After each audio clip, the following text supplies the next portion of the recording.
What is up, everybody?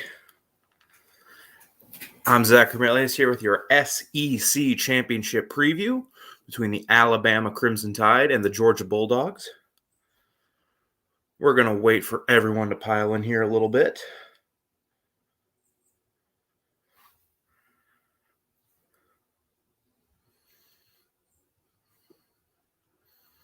Here we go. Let me check the audio.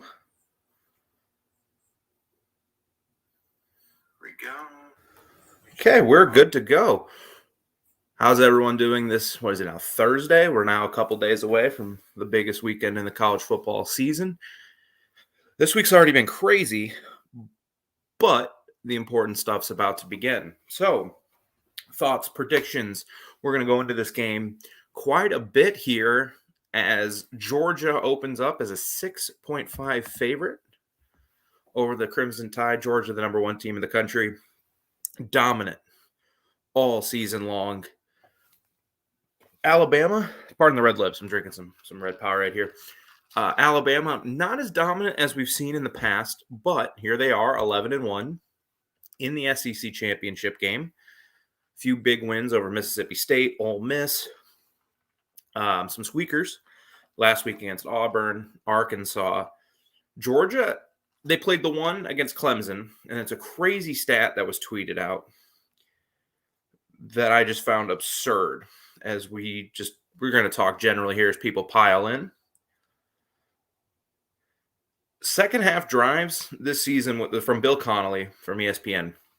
Second half drives with a scoring margin under 14 points.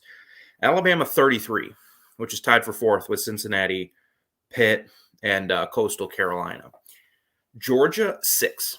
6 times the margin has been under 2 touchdowns for an offensive drive or a defensive drive against, and 5 of those drives were against the Clemson Tigers in the first game of the year. So in 11 games, once has a team been under 2 touchdowns in the second half with the ball. It's absurd how good Georgia has been this year, especially on defense. But what can Alabama exploit? What does Alabama do well? And what are the ways they can win this game? Because a lot of people have gone into this game, and I did it this weekend before I really looked into the numbers, that Alabama's a really good team. But Georgia is the one team in college football this season that I think could compete nationally every year. They could compete with last year's Alabama team with that defense. They could compete with 2019 LSU, 2018 Clemson's team. What up, Ben? And this team is special. I think so, but we'll see this weekend. Even if Georgia loses, I still think they're in the playoff. But now it's just going to come down to seeding. Georgia's in a really advantageous spot here where even if they lose this game, more likely than not, they're going to have to lose. Alabama's going to have to beat them again, or somebody's going to have to beat them. They're in a really advantageous spot for a national championship this year. But can Alabama provide a way to beat them, as they've looked undeniably excellent this year? I mean, you look at the defense, no one's going to run the ball in this game. No one is. Alabama is 4th in the country in yards per game against it, 80.6 yards per game. That's pretty freaking good. 2.42 yards per rush. They allowed 8 rushing touchdowns all season long. Georgia, on the other hand, slightly better, 78.9 yards per game against. They allowed 2 touchdowns, all absurd, and 2.48 yards per carry. And again, these two teams, their rush defenses are just dominant. They're dominant. However, the UGA pass defense has also been excellent all year. And there's no denying that, while the Alabama rush or pass defense leaves a lot to be desired. Let me see here. Yes. I mean, Georgia's only given up 230 yards per game. That's for best in the country. Alabama's seventh. They're really good defensively, but 294 yards per game. I mean, the other issue is, and we'll talk about the passing game with Bryce Young here. I see your comment, Jack. Where is the running from Alabama going to come from? We know where it's going to come from Georgia. It's going to come from Zamir White. It's going to come from James Cook. Brian Robinson's injured. I have Bama Insider pulled up. This was given up earlier today. See how he responds. It's going to be day to day, so we're going to have to see how it goes. If he can't go, it's going to be up to Trey Sanders. And Trey Sanders this year, 50 carries, 221 yards, 4.4 yards per carry. He's been fine, but he wasn't seeing the field that much early in the season. It was Roydell Williams and Jace McClellan.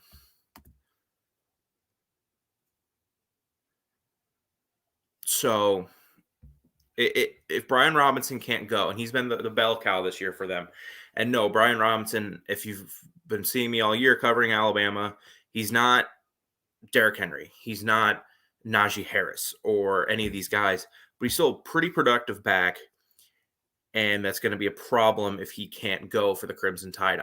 I mean, obviously. So now we get to the passing games. And this is just a quick little overhaul. We'll delve much deeper in.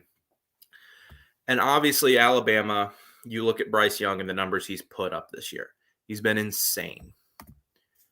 Completing 69% of his passes on 419 attempts, so that'd be 289 completions, 40 touchdowns, 4 interceptions. He's averaging 9.3 yards per attempt, 176.8 QB rate.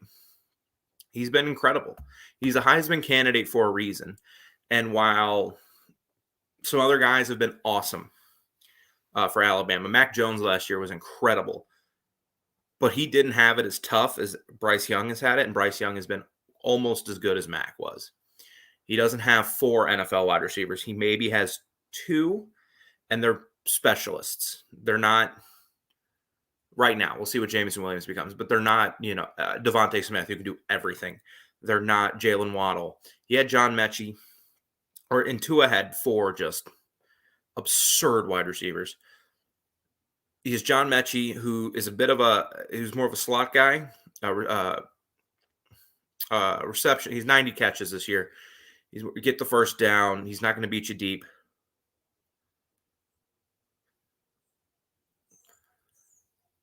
And then you have Jameson Williams, who's averaging 20 yards a catch, and he's up for the Blitnikoff. And he missed the second half of last week's game against Auburn because he got kicked out for targeting, which, again, why is he on punt? Whatever. Georgia, meanwhile, you have Stetson Bennett, who's going to start. Everything I've seen, he started every game this year. Wild that everyone thought JT Daniels, and the season's totally flipped. And Stetson Bennett, to his credit, has been perfectly fine. He's been pretty good. He's completing 65% of his passes, 10.8 yards an attempt, 21 touchdowns, 5 interceptions, 188.5 QB rating. He's been really, really solid for Georgia this year. And with that defense, that's all you need, is to be solid. Don't turn the ball over. Don't make goofy throws. Complete some third downs, and you're going to win a lot of games. For the receiving, they like to spread the ball around. Brock Bowers, Burton, Mitchell, they've all caught somewhere between 24 and 40 passes. Brock Bowers leads the way with 37. That kid is going to be absurd since he's only a freshman. And then, of course, George Pickens comes back for Georgia this week. What kind of impact will he make? That's a question that we'll see. I mean, we saw it last year in the national championship game. Jalen Waddle came back, and he was kind of a decoy. He really never got thrown to. It was just something for Ohio State to think about. We'll see if he's that or if he's fully ready to play. I would think he's fully ready to play, but I mean, he hasn't played since Georgia beat Cincinnati last year. What's he going to look like this week? So we'll see what George Pickens brings to the table, but that could be a really valuable X factor for the Bulldogs. To beat Alabama, you must have an elite quarterback. I mean, is Zach Calzada an elite quarterback? I know that's probably one of those just weird, fluky performances that happens, but this Alabama offense is pretty good. Now, it does have a weakness, unfortunately, and that's the right side of its defensive line. Someone commented it earlier. Bryce Young's taken 33 sacks.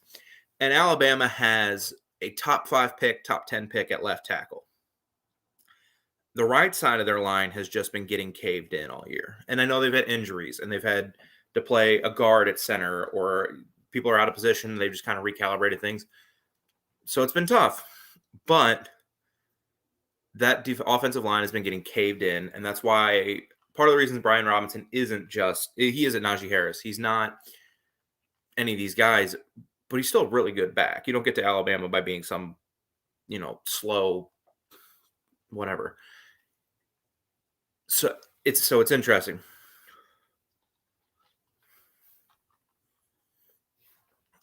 And the offensive line it hasn't been a dominant, scary Alabama offensive line. Now, the reason I have starting to have issues with people just counting out Alabama in this game is, one, they have Nick Saban, the best coach in college football history. Two, despite the issues, their run defense is pretty good. Or actually, take that back. Their run defense is really good. And Stetson Bennett is going to have to make some throws. Now, he's shown this year that he's been able to, especially when games have been close-ish. Against Tennessee, it was close until the end of the first half when Stetson made some really good throws. Yeah, Jeff, 4-1 is an underdog. It is never wise to count out the Alabama Crimson Tide because they have such talent everywhere. And all that talent needs to do is come together for 60 minutes to beat Georgia. Now, if you're Georgia, you can look at, and what would worry me as a Georgia fan is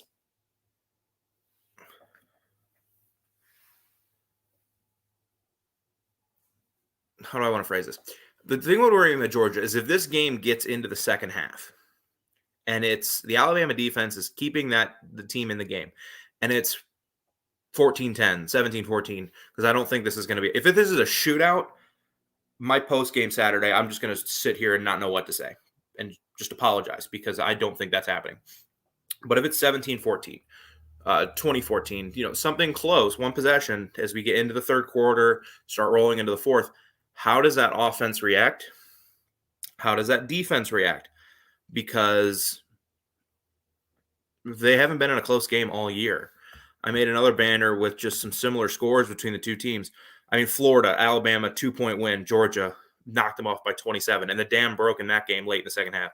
Tennessee, Alabama beat by 28, Georgia by 24. That game was out of hand early. Alabama beat Arkansas by a touchdown. Georgia beat Arkansas by 37. Alabama escaped Auburn in 4 overtimes. Georgia beat Auburn, no real issues. So if that game gets close late, how does Georgia react? We'll see. And I think it will be close. I think there's too much talent on the Alabama defense, especially Will Anderson. That guy should be up for the Heisman. That this game's going to get out of hand. See what the comments are saying real quick.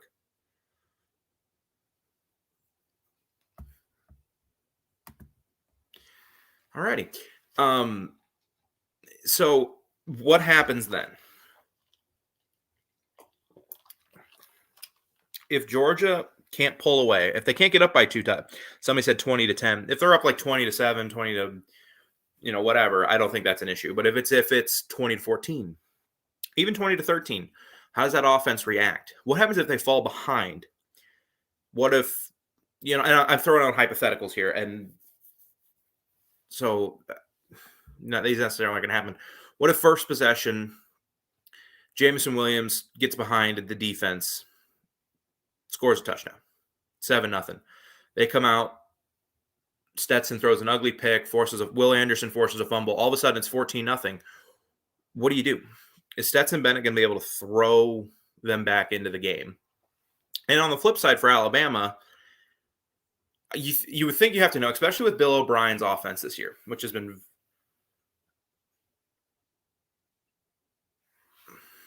this isn't the offense it was last year. Bill O'Brien is not as good of an offensive coordinator as Steve Sarkisian. If Bill O'Brien took any of the jobs he was rumored for, I'd assume Alabama fans would help him to the airport. A lot of the offense this year is just Bryce Young making a play. To Jameson or John Mechie. So on the other side, can Alabama maybe get a cheap score? Can Jameson Williams get behind somebody and Bryce Young hit him before he gets destroyed by Nakobe Dean or something? Can they get a special teams touchdown? Can they get a defensive touchdown? Those things Alabama's known for that I haven't done this year. Can they do it? That's going to help them keep them in this game if the offense is struggling. Georgia and Alabama fans going at it in the chat. I love to see it. This is the biggest game this weekend. I know Georgia has looked like the only elite team in college football this year, but this is a huge game. It's number 1 versus number 3. You can't not be excited about that. And as far as defensive touchdowns, Georgia had 3 this year. I'll let you know when I find Bama on NCAA.com.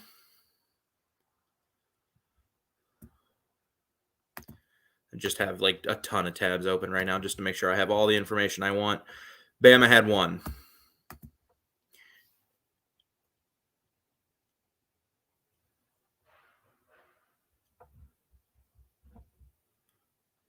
Yeah, let's not curse. Come on now, folks. I'm not going to curse.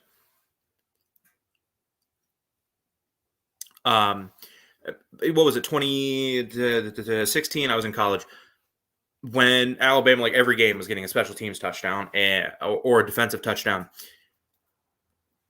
They need something like that. They might need something like that to keep them in this game. I'm sure it'll be. You guys are arguing about the atmosphere. I'm sure it'll be a great atmosphere in Atlanta. It always is.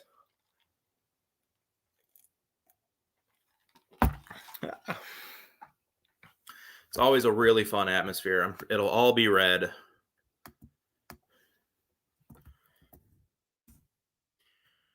But I want to turn it to you guys a little bit. We hit maybe like I talked about a lot of what I want to talk about. What are the X factors to you guys in this game?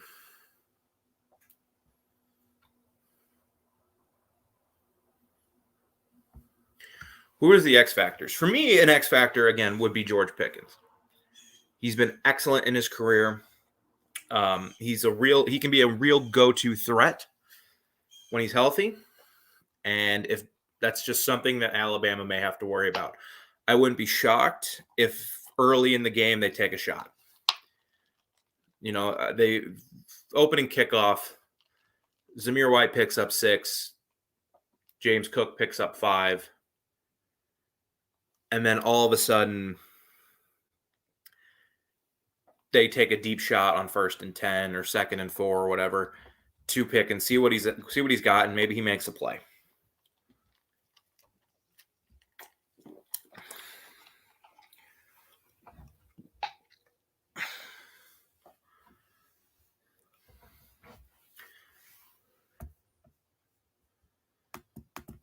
Which QB plays later is going to decide a lot. I don't know, because I think Bryce Young has to play. I mean, against this defense and this rush defense, Bryce Young is going to have to play a Heisman caliber game, and that might not show up in the stats. His stats, you might look at him and go, they might look kind of pedestrian, but no one's stats has looked that great against Georgia except for that wide receiver from Tennessee who put up like 200 yards, Jones. But he's going to have to make some plays. He's going to have to convert some 3rd and 7s, 3rd and 8s, avoid a rush.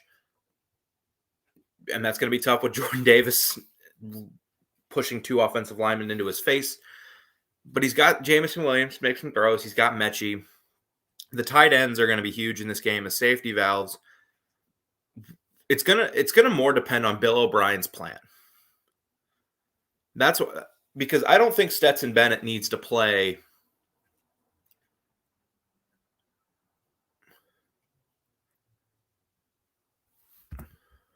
That is true. That game happens. Feels like it was 2 years ago.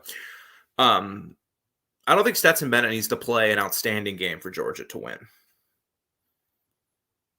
I don't. I think Bryce Young will need to vastly outplay Stetson for Alabama to win this game. Now, the good news for Alabama is he can do just that. You don't get up for the Heisman and become a finalist if you aren't extremely good, which he is. So we'll see.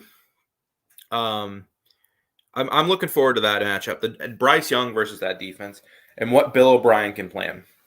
If Steve Sarkisian was still the defensive coordinator, I'd feel a lot more confident if I was an Alabama fan about him being able to find works. Whereas Bill O'Brien, his game plans, and I said this earlier, seems to fall apart.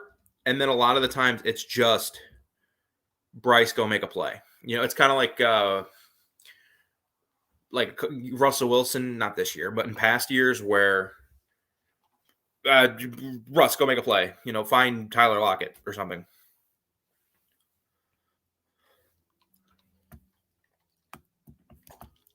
You guys keep bringing up the South Carolina game for Georgia. I can pull up the stats real quick.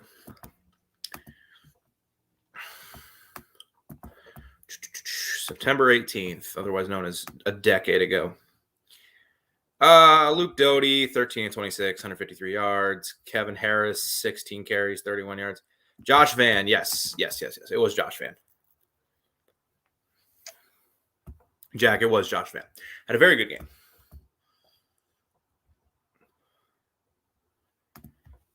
Yeah, I mean, you know, Bill O'Brien was rumored for so many jobs.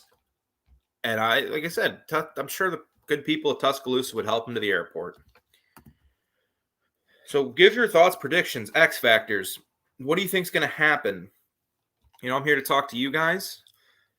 There's not a lot more to really break down. I mean, I could go and what's the channel, the College Football Nerds, and go all in on their stats and their model. But you know, I'm not trying to copy anybody. They do a great job, as do the people here at the Voice of College Football, Mark Rogers TV.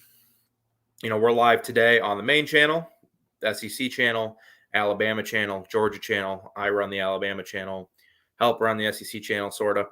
And the guys that work at Georgia do a great job. So, Cheryl, it's very difficult to beat Nick Saban, as he's the best coach of all time. That's why you can't count Alabama out.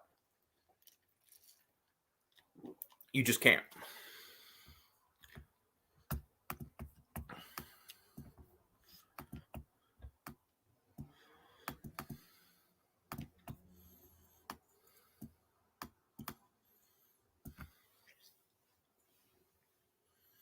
It is crazy, though, that Alabama is converting 53%, almost 54% of their third downs. They're only behind Coastal Carolina. They're 96 to 178 on third down, while Georgia is 60 of 132. It's ridiculous. 30, hang on, let me do my math. 46 more third down attempts for Alabama than Georgia. But Georgia's only completing them at a 45% clip, which is still really good.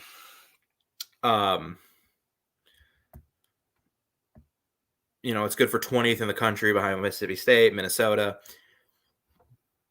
But it's, man, what about, then we're going to pull up third down conversion on defense. I'm sure this will look fun. Georgia's only 14th. They only allow 32%. And Bama's right behind them with 32.321, 0.324. So they're pretty similar in third down conversion defense.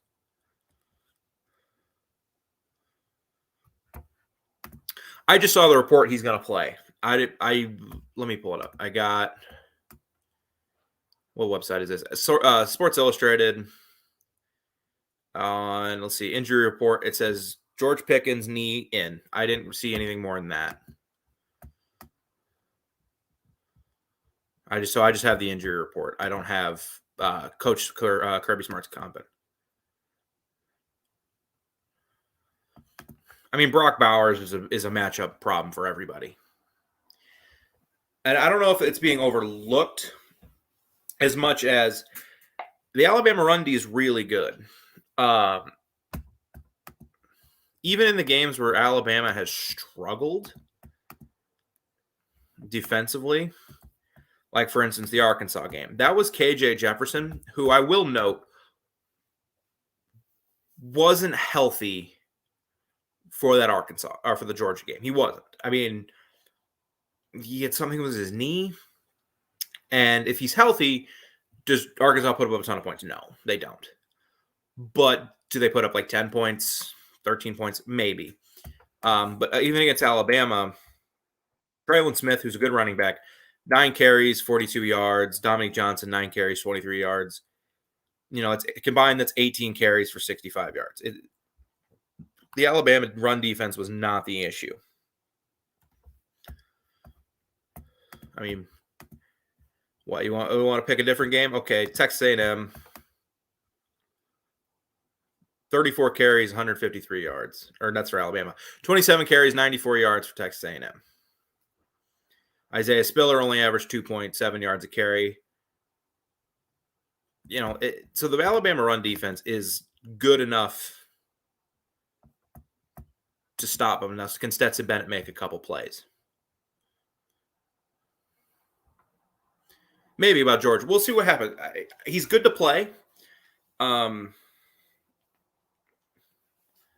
if he's good enough to play, obviously they're going to try and target him. Like I said, I wouldn't be shocked early if they take a shot deep or some play action. See if they can't get him behind the defense.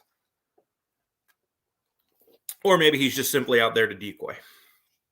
I don't know. I'm not in practice. All I can project is what I'm reading, and he's going to play for the first time since that Cincinnati game last year.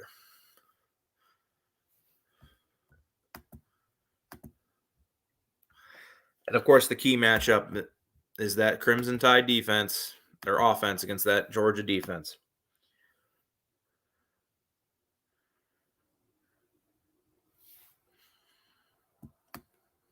These are two quarterbacks that don't turn the ball over, which is nice. Stetson Bennett's only been sacked 8 times. Good heavens. But he hasn't thrown the ball a lot. I mean, I have the stats pulled up. He's only thrown the ball, Stetson Bennett, 183 times compared to 409 times for Bryce Young. So, of course, Bryce is going to have been sacked more.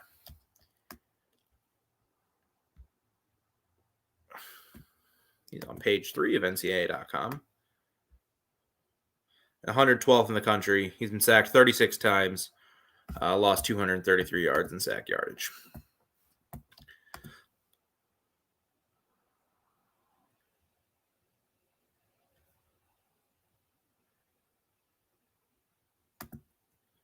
Holy cow, he did, didn't he? Showed you how much I paid attention to that game and how this week feels like it's gone a month.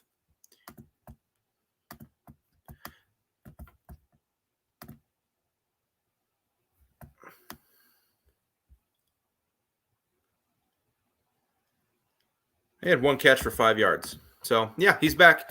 We'll see how healthy he is. I'm asking you, how healthy did he look? Because I didn't watch a snap of that game. Sanity has to rule out sometimes. And Ohio State and Michigan were playing one heck of a football game, and I just was like, I'm not watching a murder on TV. And I guess I looked at the stats and I just passed over that he had 1 catch. Did he look healthy? I don't know. And we'll see what happens this week. If he has a big game, Bama's in a lot of trouble. Young team, they've had some injuries on the offensive line. Some pieces have been shuffled.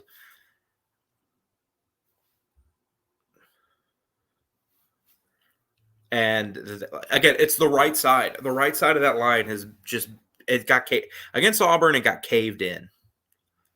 And Auburn has a good defense. Derek Mason, I know he did get Vanderbilt to a couple bowl games. Like, he's not the worst coach I've ever seen. And obviously, and he was a great defensive coach at Stanford. He deserved that job. And he had a great scheme, and he's a good defensive coordinator. But that Auburn defense isn't Georgia. It doesn't have Jordan Davis or just some of these guys, or Dean. So we'll see. He was 70%. Just glad to see him out there. Yeah, I'm sure it was nice to see him out there because what was that bowl game? January. He's back. It's been about 11, 10 months. Okay, that's fair. Good. So all right, so he's in.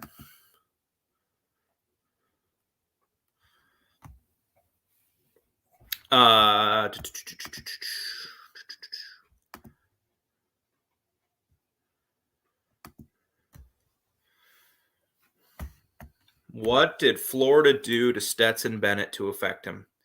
September 19, 161 yards, 1 touchdown, and 2 picks. They got pressure. If I remember right, they got pressure. They were able to. He's on the field for the first time since. Thank you. Goodness gracious. They got pressure, and that was really for the first half. Once the end of the half started coming, it was Georgia kind of became a bowling ball, and Bennett struggled early. That was the game. A lot of people were like, I know JT's hurt, obviously. When is he coming back? But since then, Stetson's been pretty good. So Alabama's going to have to get pressure. Let me just pull up the numbers from that game real quick.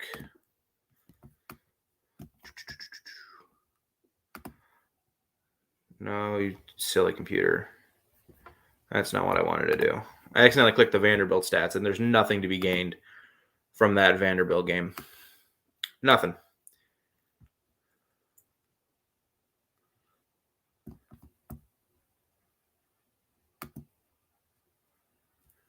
Got some pressure, and Florida's not untalented. So Florida defense just made some plays. They came out hot. Sometimes quarterbacks have bad games. I think that was just one of those instances. But again, once the end of the second half came, it started to become like a bowling ball effect, and it was all good. Yeah, hit that hit the likes, subscribe, and take a quick drink.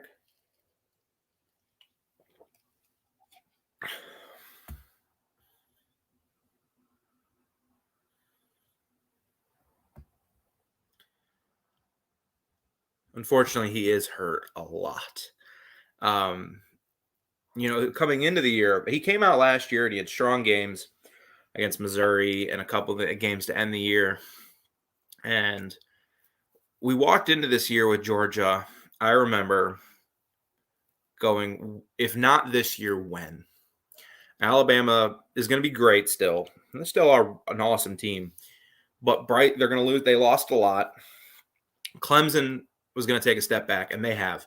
Now, we didn't think DJ would be miserable at times and okay at times. Quick trip. But I'm in St. Louis, so we have those all over the place. But it was like, if not this year for UGA, when? Now, with the talent that UGA has, they're always going to be in the hunt.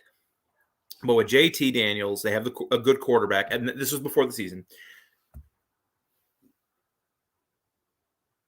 If not now, when? With Bama rebuilding, Clemson going to reset a little bit offensively, losing Etienne and Lawrence.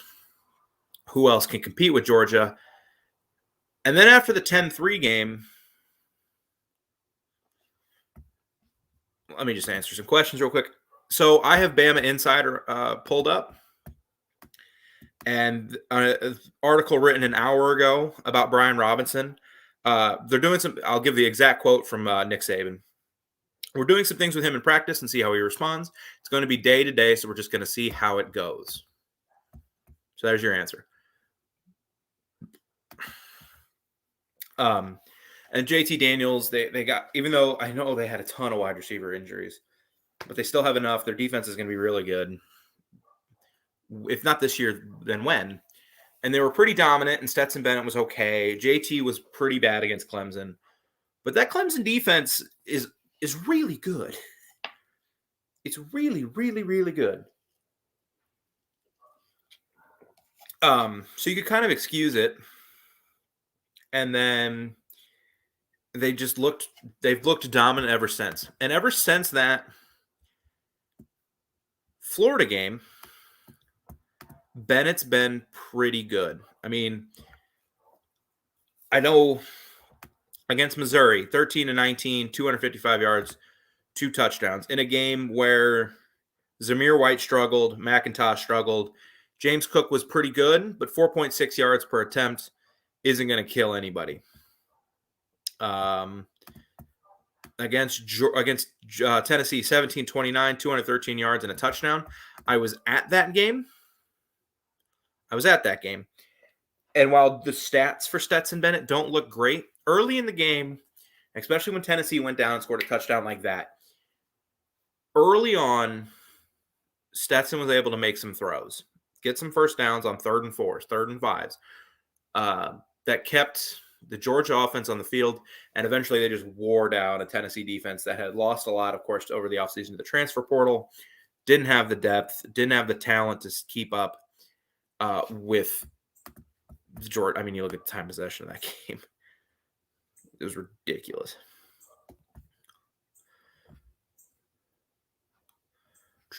And then I wanted to go to the next game. Charleston Southern, don't care.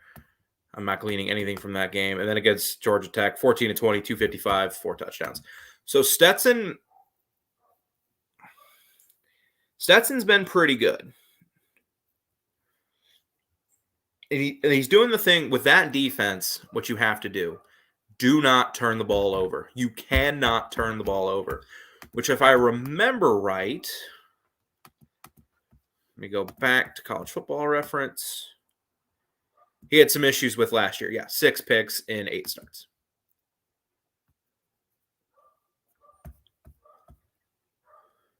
So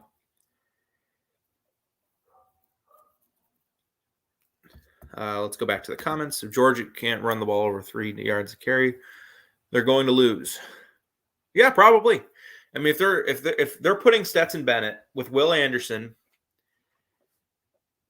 and that defense, if they're consistently putting it, and I know Alabama's pass defense has been leaky at times, but if they're consistently getting put in 3rd and 6, 3rd and 7, 3rd and 8s, they're going to have a tough time in this game.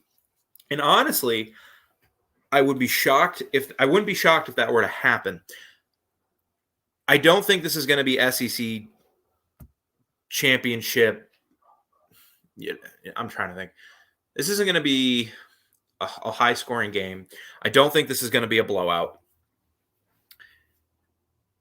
It's which quarterback can make more plays, who can convert more first downs, and can either defense force a turnover against teams that have done really good jobs at not turning the ball over. Who can make a play on special teams? And a lot of channels have talked about this. This game isn't going to be very high scoring. And when you have games that aren't high scoring, the variance really picks up. Are you driving the ball and you tip pass interception at the 20-yard line? They go down and kick a field goal. That's a 10-point swing, maybe a 10-point swing. Who misses a key field goal? When you have games that are going to be in the 20s, this game isn't going to be 31-27. It's going to probably look like 24-20, 27-20, 2017, somewhere in that range.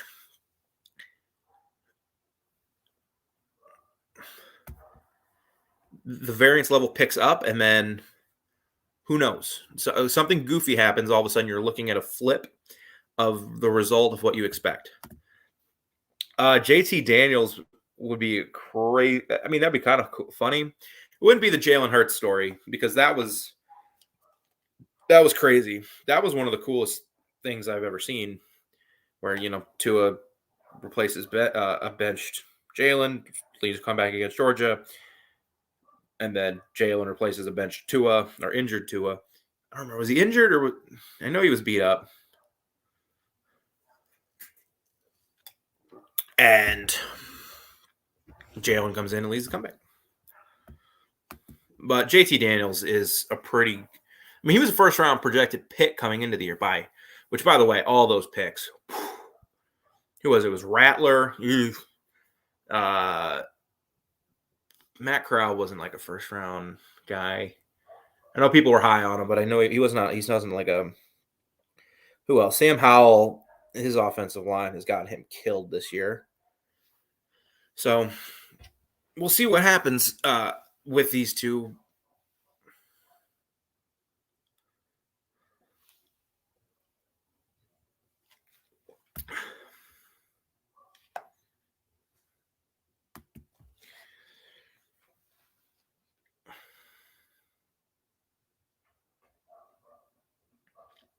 And the good news for Georgia, as far as the tight ends go, is they have an elite one in Brock Bowers. And I assume that's what Golding's going to plan.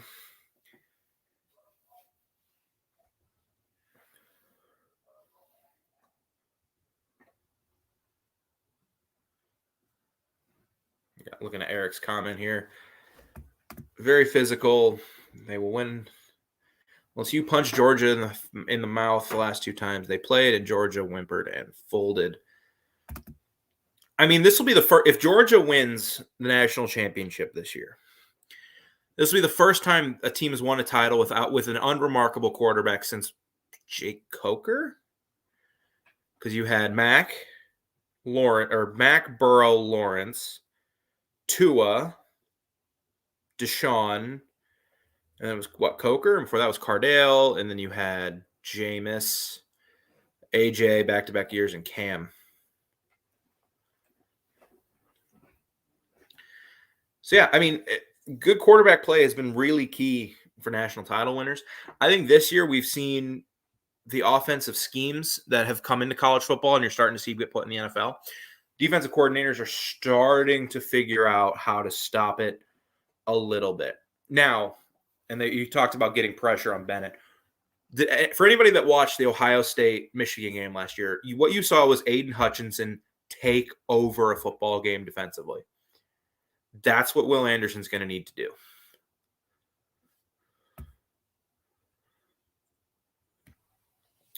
He's going to need to have a huge game and make Stetson Bennett revert to who he was last year, which was solid player, but turnover prone. I was just naming national championship quarterbacks, not good quarterbacks, because then I would also have said Jake Coker is a good quarterback or Cardale Jones. And if not this year, when? This seems like your best chance because, like I said, to really when I kick things off, let's say, hypothetically, Alabama wins this week. Crazy game, Alabama wins 23-21. We go, whoa, Georgia's still in the playoff. They're not going to play Alabama round one. So for whoever to win a national championship, they're going to have to beat Georgia again. And if Alabama wants to win it, they're probably going to have to beat Georgia twice, which is tough to do. Ask 2011 LSU. It's tough to beat a great team twice. Didn't win a national championship. I was just talking about national championship quarterbacks because I said my point was Stetson Bennett would be the first unremarkable quarterback to win a national championship since Jake Coker. And then I was just listing college quarterbacks because I like doing that. Who was it who tweeted out like half of Guy Conversations is just being like, hey, remember this guy? Because last year was Mac, and you had Burrow, you had Trevor, Tua. I know Jalen started, but I'm going to say Tua. Then Deshaun, and then it was Coker, which, Then it was Cardale. Jameis, number one overall pick, Heisman winner. And then we go to AJ for back-to-back. And then it was Cam, obviously great. And then it was McElroy, Tebow. McElroy, Tebow, Matt Flynn, Chris Leak. I mean, how far back do you want me to go?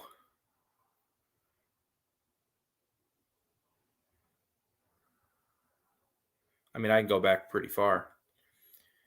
Dylan, is that I'm not checking my phone, so is that breaking news or is that just a prediction? I haven't seen anything. If it's breaking news,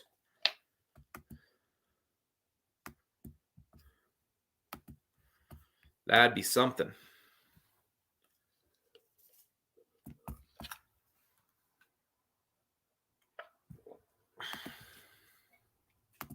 Gotcha. Cool.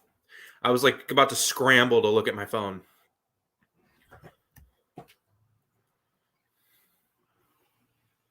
'07 LSU with Flynn and Hester and who was that wide receiver?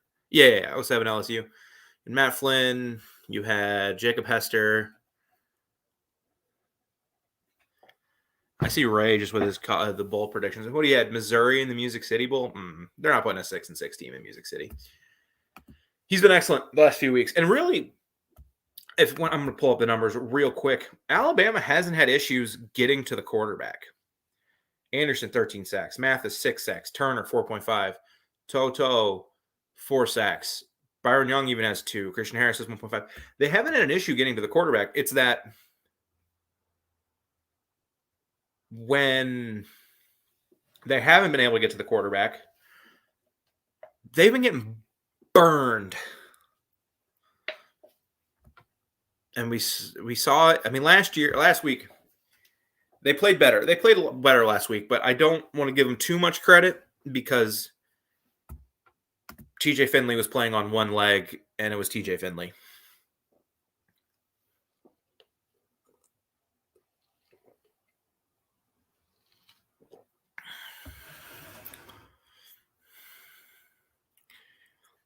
We need to get off the QB thing. I was making a point for the first time in 5 years.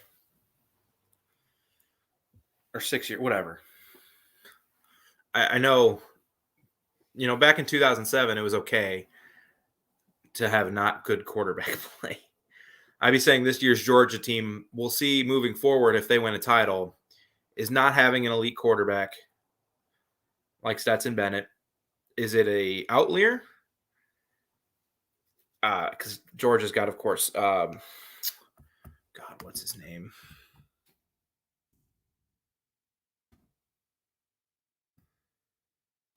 Vandergriff coming in. Yes, he's having a rough year. Vandergriff will come in. He's, top. He's a 5-star recruit, so we'll see. Robinson, yeah, he's day-to-day. They're just seeing what happens in practice, but he's potentially not going to play. Vandergriff, yeah, he'll be –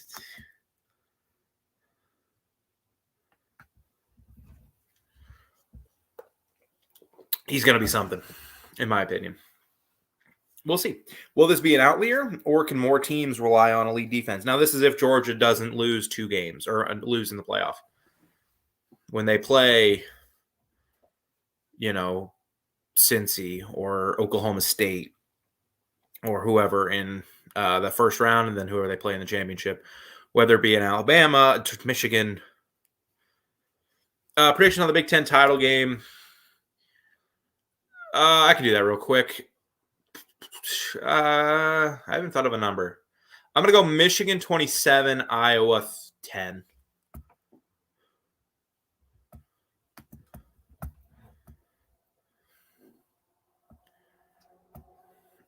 I don't think Iowa can score at all.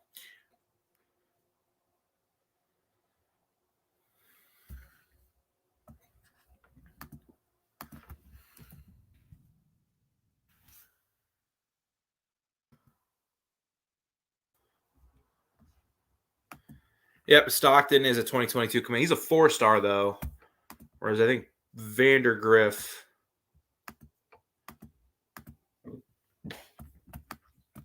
was a 5. Yeah, Vandergriff was a 5 top 20 player in the country. I'll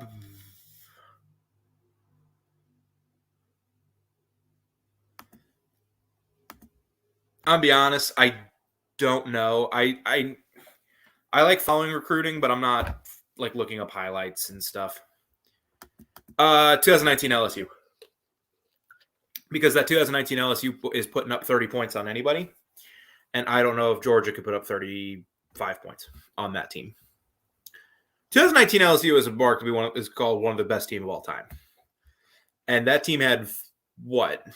Chase was a first round pick, and is going to might be rookie of the year. Jamar Chase, Justin Jefferson might already be a top 5 wide receiver in the NFL. Burrow is going to be a good NFL quarterback. Yeah, no, that it's LSU.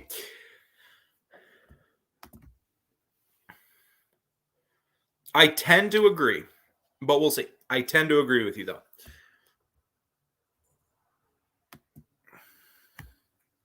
I don't know. We talked about that a little bit earlier. I don't know. There was a Georgia fan here. He got one. He was only targeted once. He looked like 60, 70%. I don't know how much better 1 week of practice makes you. But he is going to play. I would assume Cincy, because they're undefeated and they did beat Notre Dame, who, is going to finish number 5, number 6. So I would assume Cincy.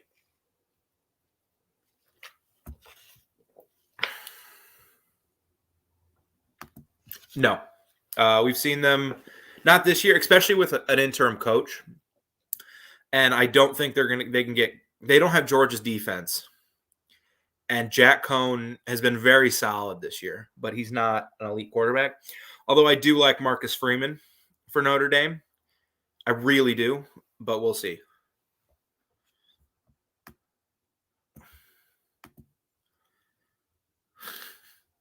Just got Michigan spamming.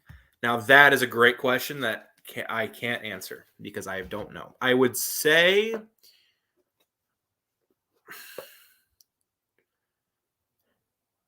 (2019) LSU. But if someone – I could very easily fold and be like, oh, okay, you're right, 2020 Alabama. You know what I mean? Like, I don't know. Both those teams are excellent. For entertainment value – maybe. Wake Forest Pitt's going to be a lot of fun. There's going to be a lot of points in that one between Pickett and Sam Hartman.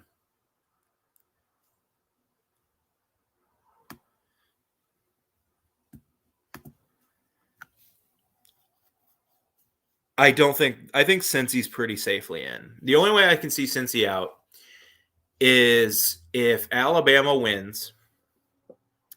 So it'll be Georgia, Michigan, if Alabama, and then Oklahoma State just destroys Baylor this weekend and they put them in.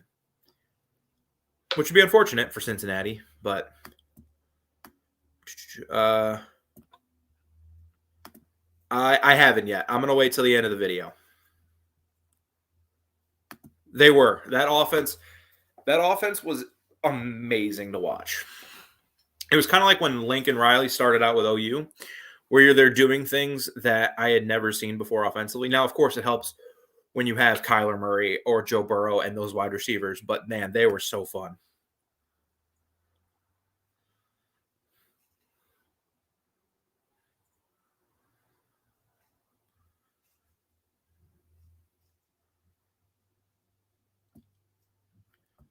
Yeah, ACC championship.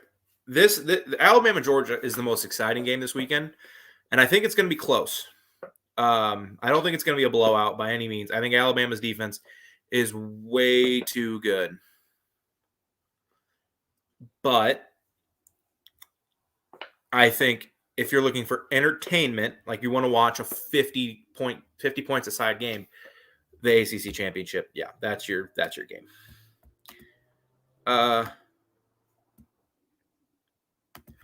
Yeah, since he's been excellent. And they're starting to blow teams out. So they blew out SU. Ohio State, the team that just got punked by Michigan. Like, they got punked by Michigan. And I know Mark's a huge Ohio State fan, and hopefully he doesn't, let me go because of that. But they got punked. Michigan walked up to them, punched them in the face, and just kept doing it. No, I don't want Ohio State in over Cincy. Cincy beat Notre Dame. Ohio State's best win this year is Michigan State, who they destroyed. Michigan State's now 10-2. You could argue Cincinnati has a better win because they went on the road to Notre Dame and won.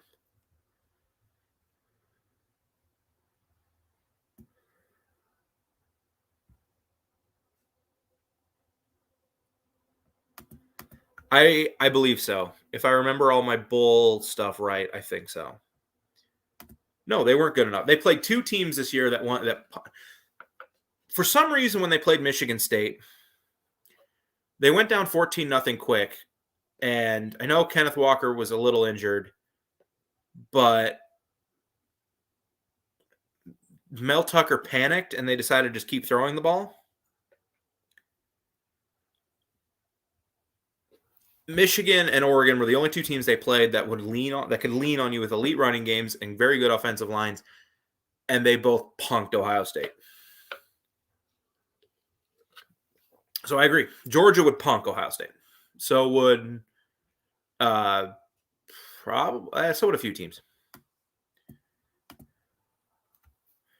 Look, if Baylor, oh gosh. So if Alabama loses,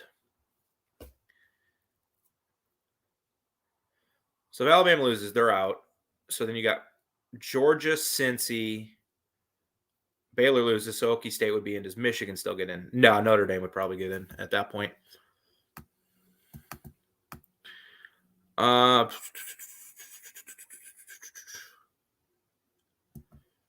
Okay, if Georgia wins, they're in. Houston wins, so Cincy's out. Iowa wins, Michigan's out. Baylor's. Oh, good lord. Oh my god. Georgia. Okay, obviously.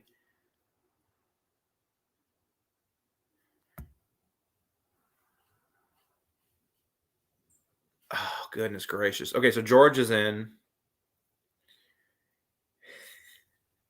If all this happens, I have no idea.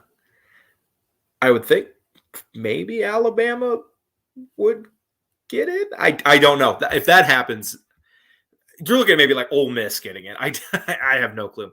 No, Ohio State doesn't suck. They'll be fine. They were young. They'll be fine. Technically not true. Marcus Freeman's now officially the head coach. Iowa, no, they're not getting in.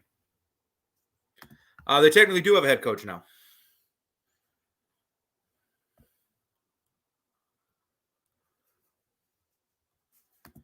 I mean, if all of that were to happen, Notre Dame would get in over Cincy.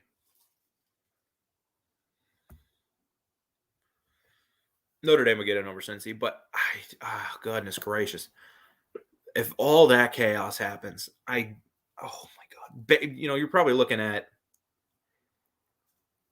like Ole Miss maybe getting in. I don't know. If all that craziness happens.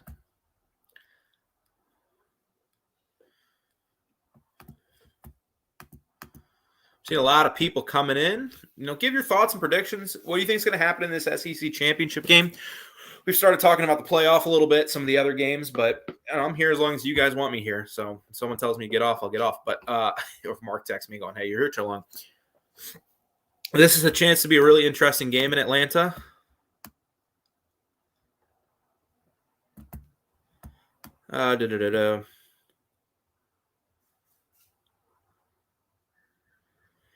New leadership right before the playoff. I mean, yeah, it's a new head coach, but he's been their defensive coordinator all year.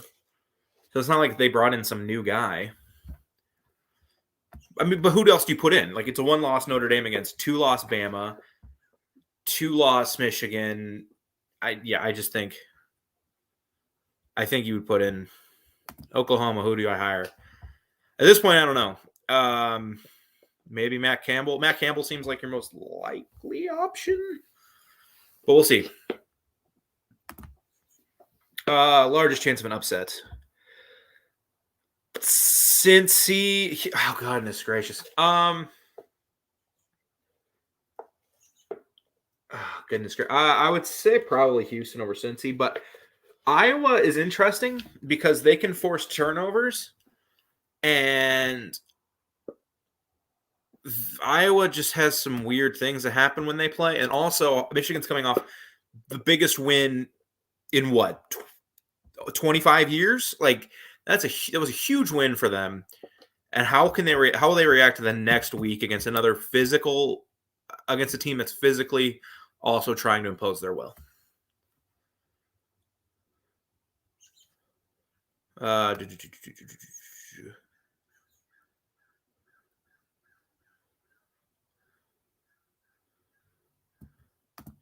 I mean, maybe. Yeah, you get to that scenario, I have no clue.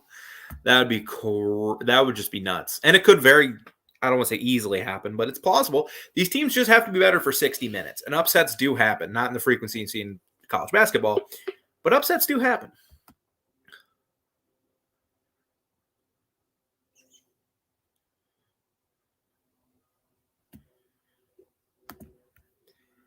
Rock fight in the first. I think, 27-17. I'm not giving my score, but that's a pretty close to right for me.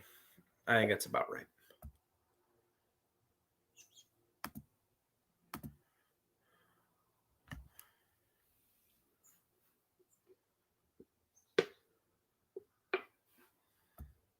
Oh, I meant to put that guy in timeout, not block him. Oops.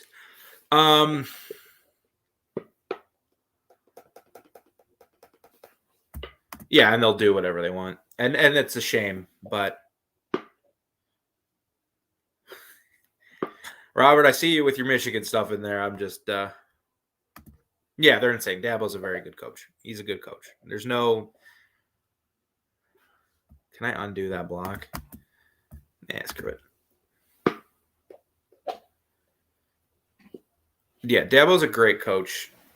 I don't think nobody expected DJ to look as bad as he did this year, and is mediocre. When we'll see what happens moving forward, but no, Clemson will be like Clemson just had a disappointing season. Everybody hated him. Everybody was like, "Oh, Dabo stinks." Well, what were their 3 losses? They lost to Georgia. If there's a way to unblock him, I meant to hit timeout because he's promoting other shows, and I like what? Why are you doing that? If there's a way to unblock him, Cheryl, if you could please. I didn't mean to. I meant to hit the timeout thing. They lost to Georgia. Then they lost at NC State, and they lost to Pitt. You know, they lost to 3 ranked teams, 2 of them on the road, 1 at a neutral site. They weren't terrible this year. Their defense was still really good. Oh, Dabo, he won't work. He would not work in the NFL. He wouldn't work. He has to be the center of attention, which in college football can work. PJ Fleck has made it work. So they did. I know both Georgia and Clemson were pretty beat up coming into the year or coming into that game. Yeah, they lost 3 games. DJ still hasn't looked very, very good. I know they beat South Carolina, but he wasn't like crazy. They did almost lose to Georgia Tech. I hadn't forgotten. Yeah, disappointing season. They might win 10 games. Their record is 1 game worse than Ohio State. They're a good team. Michigan, Ohio State was the best game in atmosphere I've seen this year. Yeah, that was an insane atmosphere. It was really fun to watch. I'm trying to think of other games this year. Wisconsin, Penn State, the first game of the year, was an awesome atmosphere.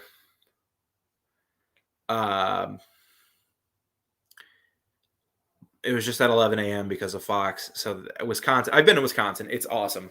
If you've never been to Madison for game day, Penn State Auburn was another great one. If you've never been to Madison for the whiteout's always excellent. If you've never been to Madison for a game, go. It is the most fun I have ever had at a college football weekend.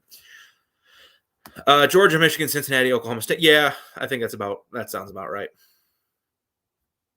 The Ravens coach? Okay. No, it doesn't go well together, and it didn't this year. We'll see.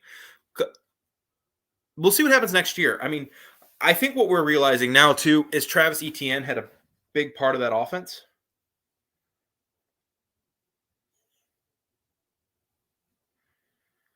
I'm getting a call from my dad. He knows I'm doing this. And we'll see what happens next year.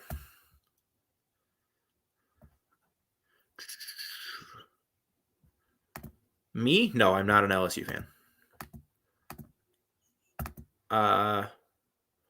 That place was nuts. It was cool to see Arkansas, Fayetteville just crazy. Because when they're good, man, Arkansas can be a tough place to play. A really tough place to play. Like most schools in the SEC. Yeah, and he made things easier when DJ did have those starts.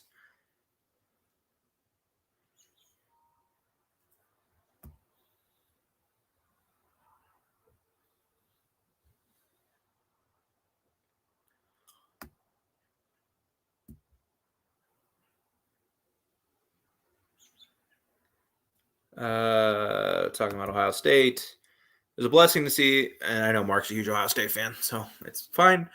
Blessing to lose. Buckeyes finally change coaches and go look for a defensive coordinator. Yeah, who do you hire? And you need to hire somebody soon because a lot of these names are getting taken off.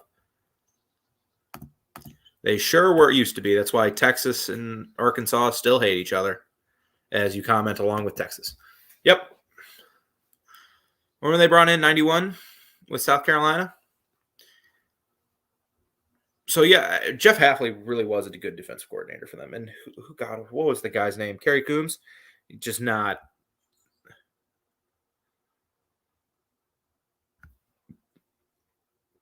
not it this year. And the guy that replaced him looked better, and then they just got punched in the throat again. Any injuries? Okay. Armour Davis, day to day. JoJo Early, out. Georgia football, Pickens in, McIntosh in, Milton out.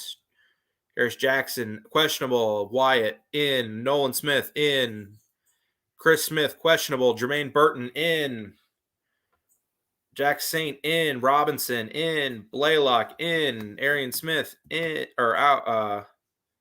Where was I? Out. Rutledge out. Smith out. Jalen Kimber out.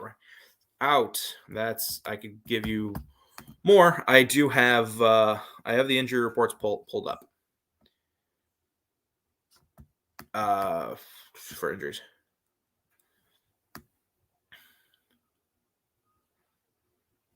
Let's see, where was I in the comments?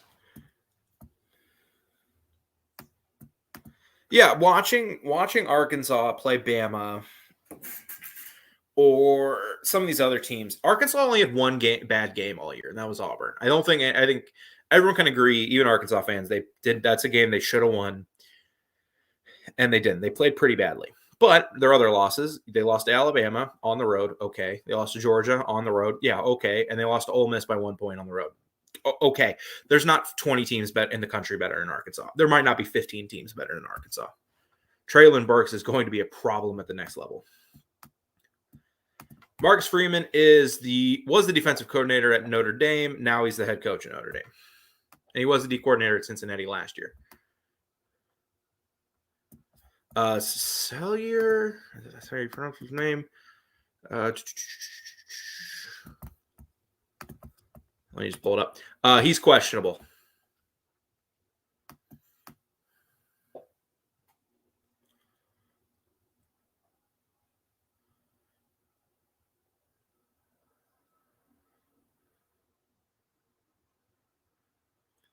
Catch up on.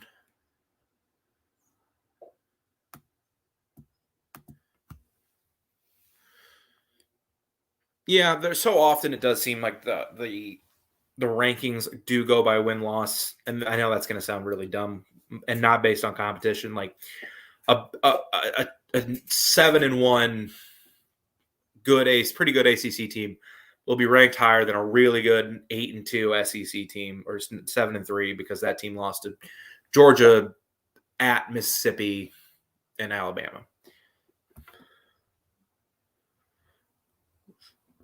Shoot, you look at some of these contracts, every coach is going to be wanting a raise. Brian Kelly's getting 9.5 at LSU. Nick Saban's going to ask for a license to kill. Like,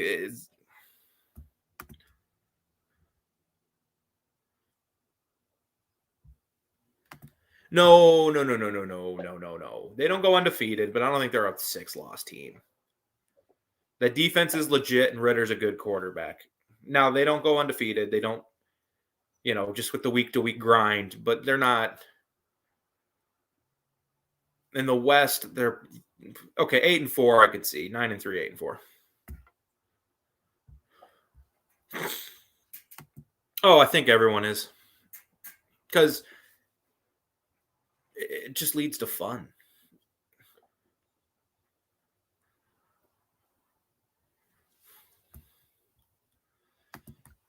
Yeah, if they win a title, Kirby's gonna be at. What's Kirby Smart's salary?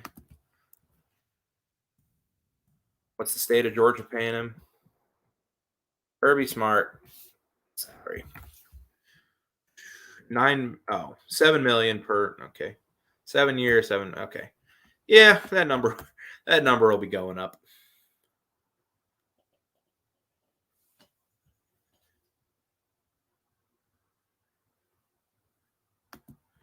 Keys. Oh, if Georgia wins a title with Kirby, I'm sure. Yeah, keys to the governor's mansion, buy him a beach house in Cabo. Whatever he wants to end this 40-year little. Georgia's had some really good teams. If that I remember 2012, Georgia beats Notre Dame. I don't think there's any issue with that. That Alabama Georgia SEC title game was for the national championship, and I remember watching that Georgia team I saw both those teams in person that year. Yeah, those two teams were the best teams by far.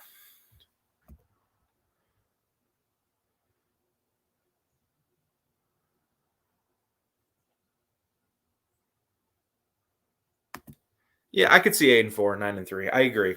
When I thought about it.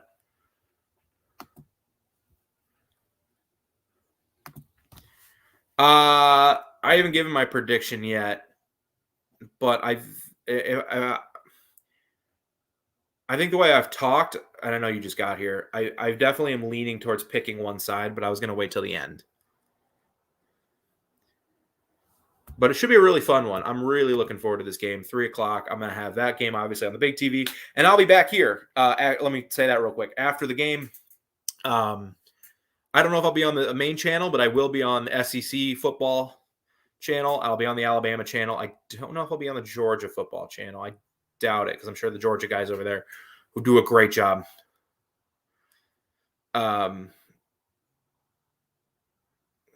And then I don't know if I'll be on the main channel, but I'll be back here. We're going to do a post game. We'll do all night. We'll talk about the what's going to happen the next day, because we have the bowl picks.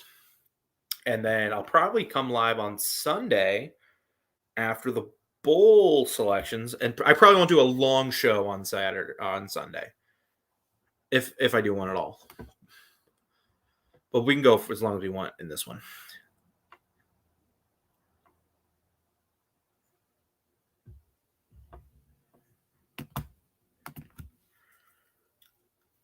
Is Bama going to win? I don't know. Yeah, people forget about that 2007 team with Knowshon, AJ, and Stafford. Or was AJ even on that team? I don't know. Knowshon was AJ a freshman? No, he was I don't remember. Yeah, that team was great. They just lost early, and it killed them. And then they beat up on Hawaii, and then the next year they just disappointed everybody.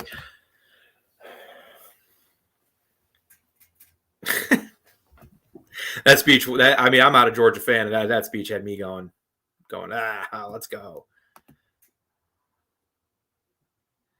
Apparently the answer is nobody.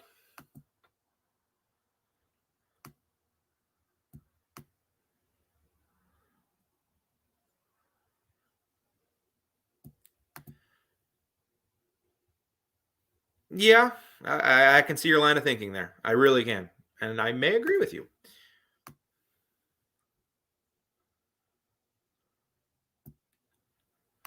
Last three coaches have won one. The tough thing for Brian Kelly is going to be he's going to have to bring in a whole new staff, because apparently no one at Notre Dame liked him. Now, Marcus Freeman got the job, so it's not surprising that he didn't leave.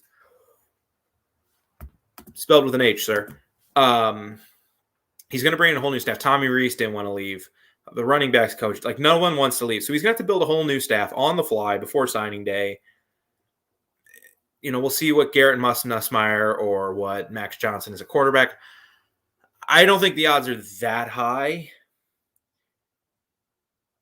So, no. No, I don't think – I know somebody earlier said he's going to get, fired in 3 years. I don't think that's happening. I think Brian Kelly's a really good coach.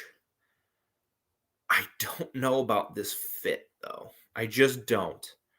We'll see. Good coach, though. So, and that's the biggest thing.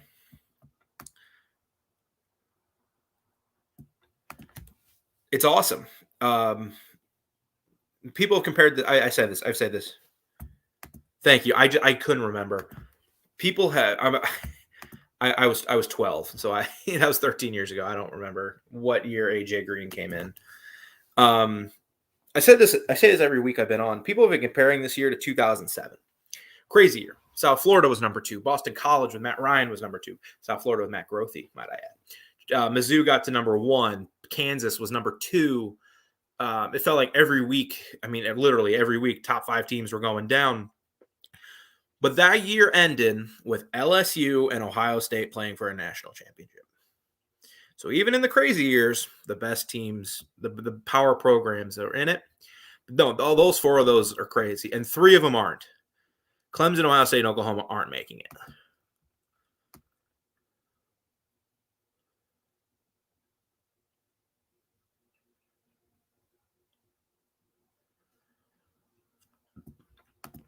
That'd be a good hire, I think. Now, has Venables passed up on so many coaching options because he wants to go back to OU? I don't know. I wonder if Brett Venables saw what happened to Chad Morris and said no, but I think Brett Venables is much better than Chad Morris. Again, that'd be another great hire. I don't know what OU is looking for. Are they looking to continue their offensive prowess, or are they trying to recruit more for the SEC and become better defensively? But Dan Lanning will be a good hire for anybody. Yeah, no, I don't know. Who is their number 1 guy at this point? A big program when's the last time a big program like that lost their coach? Not to the NFL. Notre Dame had a guy like that. They were ready. They were like, okay, Marcus Freeman, we have our guy. OU's scrambling. No, Notre Dame didn't scramble to find a coach. They had their guy. They were fine. They probably called Fickell. Fickell said, I'm good. Going to the playoff. Notre Dame said, we need to hire somebody now in case we do make the playoff. And we have a guy in house we really, really like. Everybody who's ever talked about Marcus Freeman loves him. And he's a future star. And he's got a chance next year to prove he is a star because he'll be the coach at Notre Dame. Shoot, give me $500,000. I'll just coach. Aaron Murray, when did he take over? 2011? 2010? Because 2009 was Joe Cox. And then it was Aaron Murray for 4 years.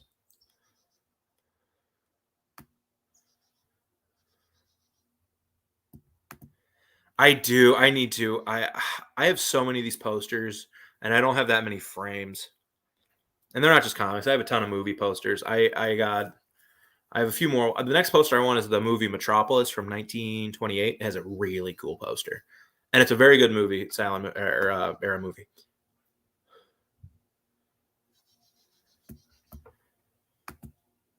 I don't know. Fickell, the issue OU was running into is the issue that LSU was going to run into and USC was running into, is that you have this early national signing day in 2 weeks. You need to have a guy by then because you can't – an interim isn't going to keep your recruits. And if Fickell's going to the playoff, why would he leave? You're in the playoff. You're in a pretty good spot at Cincy because you're going to go to the Big 12 and you're going to be making more money. You're going to have a better chance at the playoff in the Big 12, even though we'll see how great that conference is, minus OU, minus Texas. I don't think he leaves for OU. The only job I think Fickell would leave for today is Ohio State. Georgia beats Bama. Iowa beats Michigan. Oh, we just did this too, and I couldn't tell you. So Georgia would get in. Notre Dame would get in. Baylor probably gets in. And Ohio State. Then it'll come down to Ohio State, Ole Miss. To be honest, maybe Michigan. That nuclear option, I have no idea. I can tell you, Georgia and Notre Dame, no clue.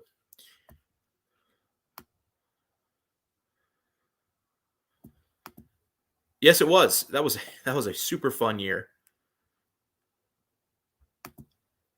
Yep, and Cincinnati got murdered with Tony Pike and Brian Kelly. Speaking of him, yeah, that was a crazy year. Everybody had 2 losses. That was year.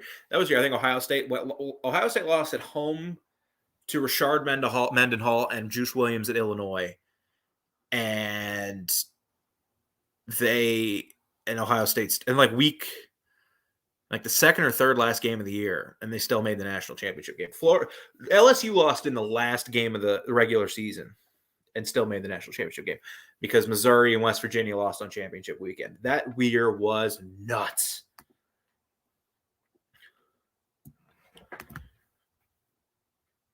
Yeah, there's a lot of talent there. Brian Kelly's a really good coach. Culturally, because LSU's got a certain atmosphere that I don't think Brian Kelly's used to, and his press conference kind of demonstrated that. But a good coach will learn, and he can. I think it's a good hire. We'll see. He's a top 5 to 10 coach in the league. Maybe I think 5, to be honest with you, because Notre Dame doesn't have the ability to recruit some of the guys. Just kicking a chair right now. So we'll see. But I do like the hire. K-State? Then you probably would have gotten the job when they hired Kleiman.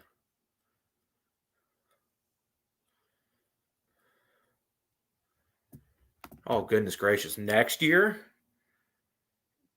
Alabama. I don't know. Because who does OU hire? And what do some teams look like? Can any team make a leap? I don't know.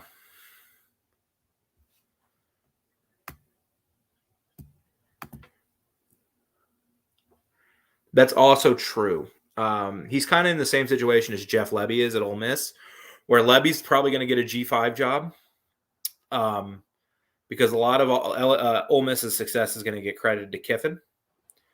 But both, I think, I have bright futures.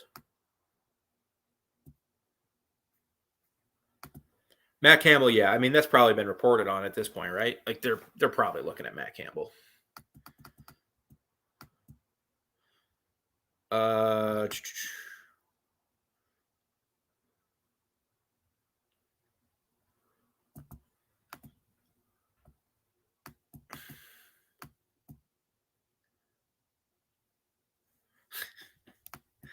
You guys are awesome.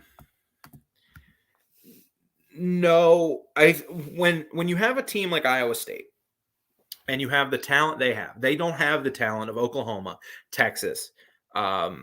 Every game, when you don't have the talent other teams have, like Georgia can have a bad game and bully some teams and win. They can play a C game, they can have a B game and beat most teams in the country, if not every team. Iowa State can't do that. And when you don't have the talent, mistakes are amplified and you lose a lot of close games. They lost a lot of close games this year. And that's what happens when you don't have A-plus talent. The margins are so thin that losses can't be avoided. No, I don't think Matt Campbell lost his last year.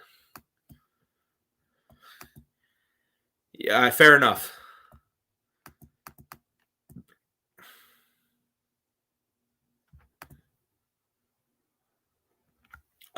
Yeah, I mean, they had a returning quarterback, a good running back in Breece Hall.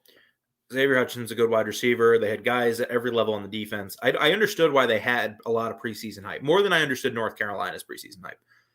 But like I said, when the talent level is so razor thin against the rest of the country, and even you might have less talent than like Oklahoma, Texas, even though they beat Texas, the margins become narrower and every mistake is more amplified. That you have to play almost perfect football to even beat Kansas State. or some of these other teams that you're similar talent levels?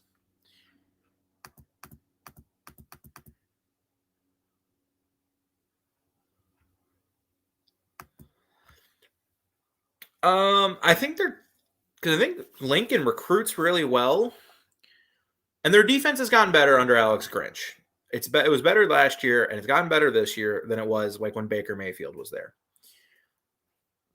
The problem now becomes for the future. They have had a ton of 22 decommits, 2023 decommits, and a lot of those guys are from California, and they're going to go to Lincoln. So Oklahoma needs to hurry to get a hire in, and that's going to be difficult for them.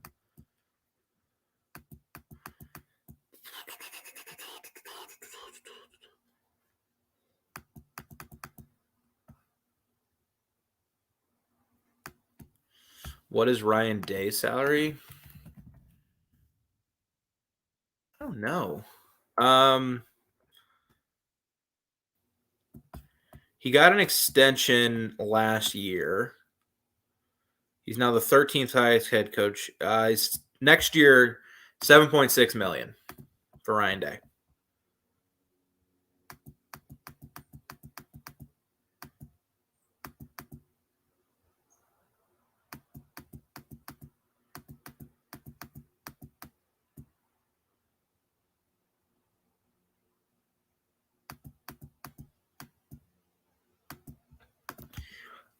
Mario Cristobal. That's my prediction right now. Now, here's the thing. A decade ago, when everyone thought Krzyzewski was retiring, I would have said the replacement was Shaka Smart or Brad Stevens. And then, of course, Brad Stevens went to Boston. Shaka Smart went to VCU or went to Texas. So I don't know, because there may be some 30-year-old. Let's say Saban goes 4 more years. There may be some 35-year-old no one's ever heard of that looks like a great candidate in a few years. So I don't know.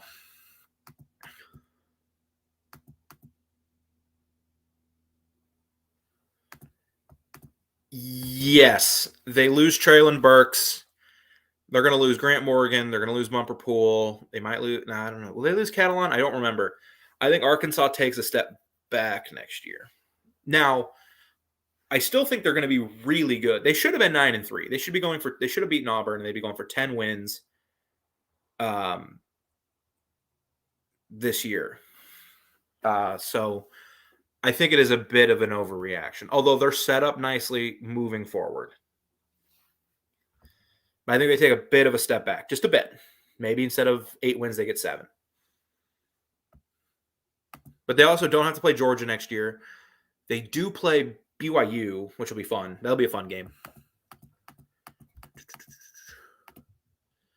Are you trying to get kicked out? Are you trying to get Georgia fans to kick you out of the chat? No. Iowa State's always overrated. Buddy, they're never rated. You can't be overrated if you're not rated. No, they cannot. Very true.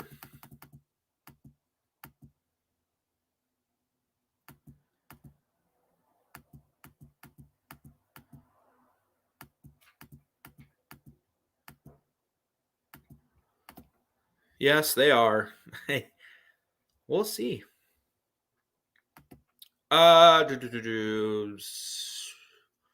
Capital One. What's the best bowl game that's not a? What's the best bowl game that's not a New Year's Six or the Big Ten? Is it Is it the Capital One? I don't remember. I don't remember the positioning. Funny you asked that. Oops, I hit the wrong thing. I meant to keep this up. Common opponents. I made this banner for you. I keep forgetting that I have that.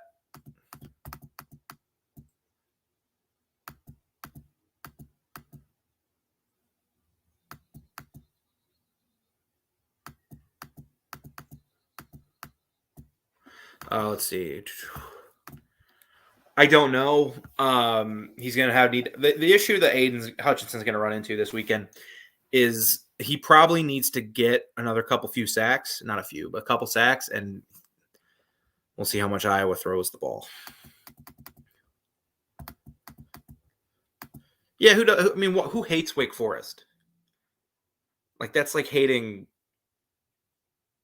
I don't know, Oregon State. Like, what's the point? And Oregon State has a good coach, and they're not going the right direction. But yeah, what's the point of hating Wake Forest? No, they were fun. Dave Clawson's a good coach.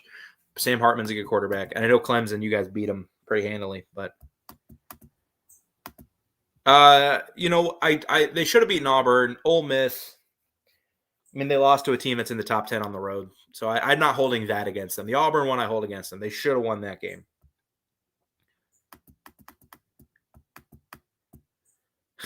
No to Mike Bobo, Fiesta, Outback from Michigan State. Thank you. That'd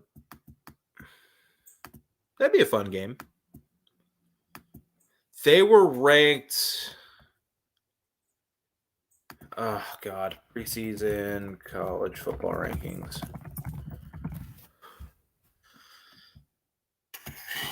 NCAA.com. Come on. Give it to me. Georgia, Iowa State.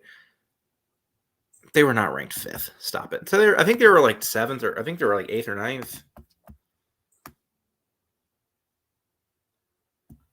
They deserved to be. They had a really good year last year. I don't know why I'm arguing for Iowa State all of a sudden. They almost won the Big 12, and they returned a ton.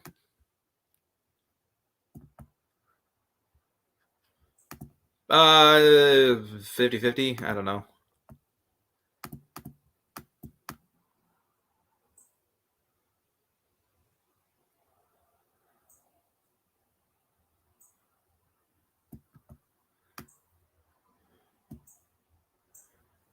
Heisman predictions? Not a clue. Next year is hard to predict because, I mean, Bryce Young, CJ Stroud.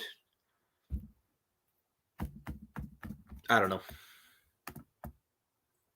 Jonathan Smith is a very good coach. I agree with you. I'm not saying my team, but he's a guy I wanted my team to hire.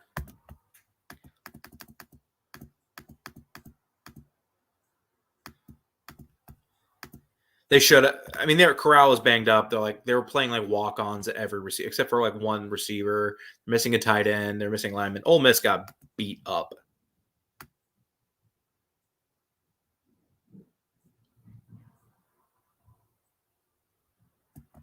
Yeah, that's got to be his agents trying to get more. If Oklahoma is hiring Todd Monken, there's OU's not the job it thinks it is. At this point, no, it would not be Bill O'Brien. Good Lord, or Golding.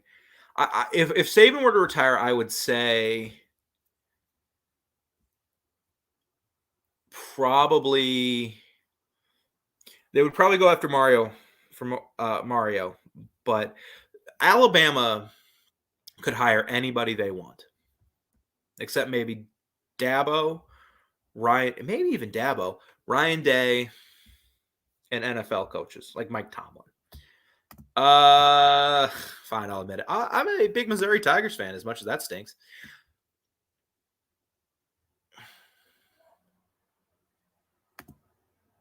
Yeah, exactly. Can any team beat Georgia? I'm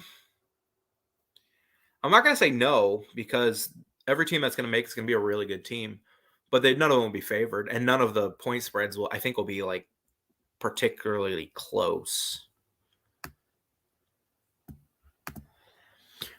Like I said, I don't know if Dabo would leave for Alabama. Now he might, he might. But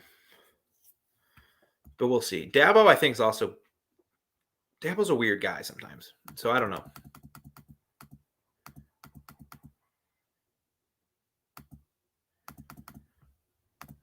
If you can stay healthy, you have to play to be a Heisman contender.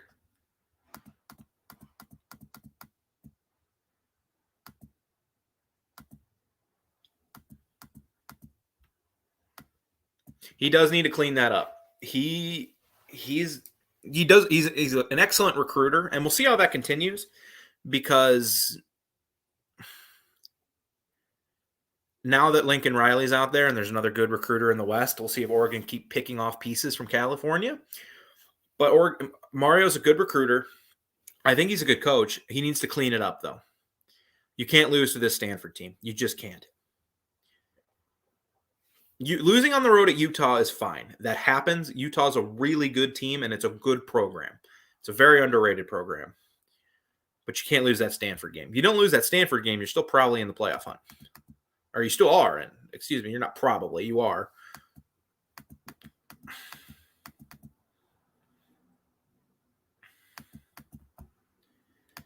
Shoot, if they're healthy, they probably do. If they're healthy, they beat Auburn.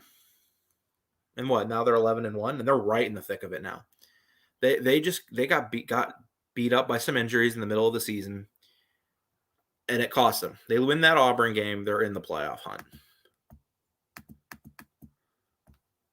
And then he blasts Kelly Bryant for transferring, but whatever. I'm not going to talk about it. Yeah, I think so. I mean, he has to. He's not really an NFL prospect at this point. Yeah, he's staying.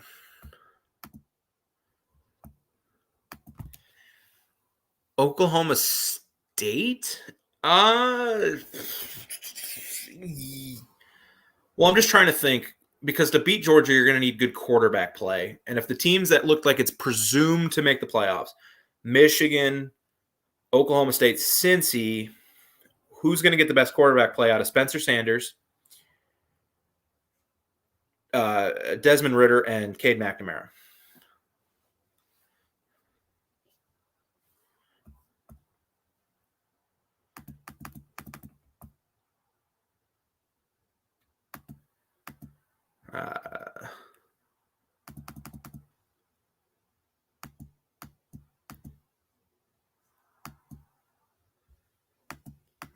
Well, there's a report today from Tim Reynolds, AP. I think he's the AP writer from down in Miami, that they're doing an athletic director search right now, and half of the boosters don't know.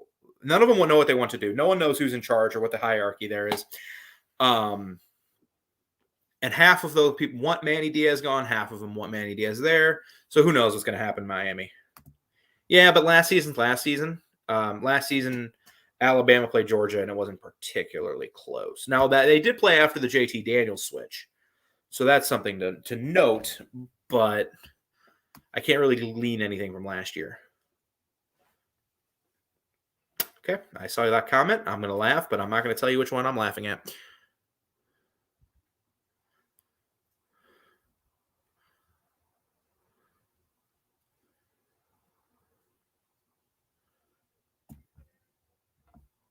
Thanks, brother. You have a good day. Have some fun this weekend.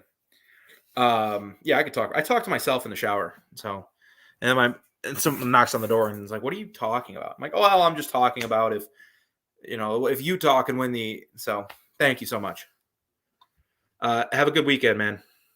Hope to see you back here. Probably not.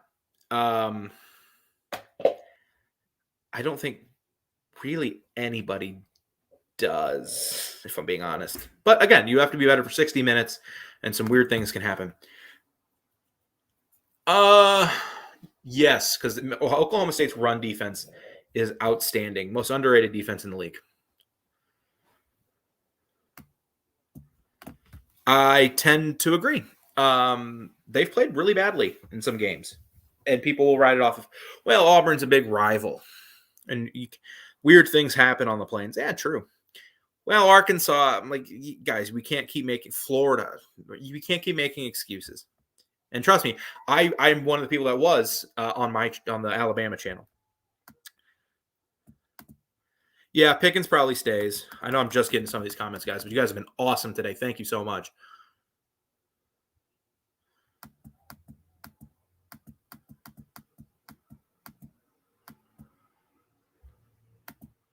That'd be interesting. Lane at Miami. That actually would be pretty interesting. Well, they haven't fired Diaz yet because they're going to hire an athletic director before they fire the coach. You would think. Yeah, I mean, you're not going to hire a coach without an athletic director. So if the chaos keeps happening down there in Coral Gables, I don't know. I'm sure you sound lovely.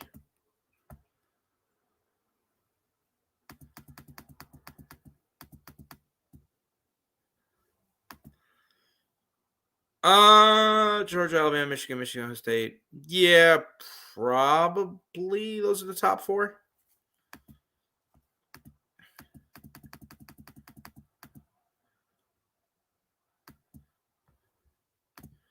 And Ohio State would get punched in the mouth by their offensive line.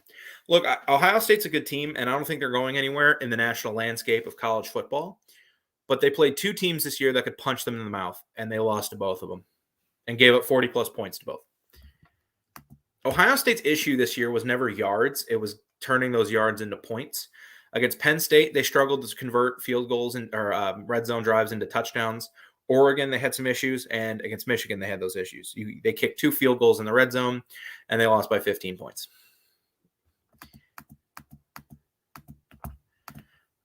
Georgia, Cincy, Michigan, and then either Oklahoma State or Alabama.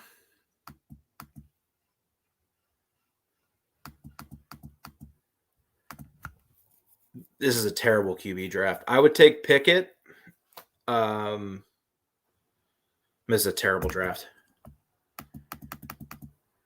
Dude, killer Ozzy. I'm sure you do, brother.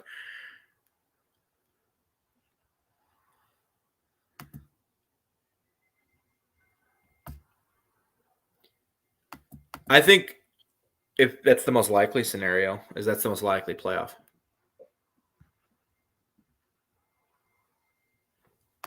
I mean, the answer to that is in the question.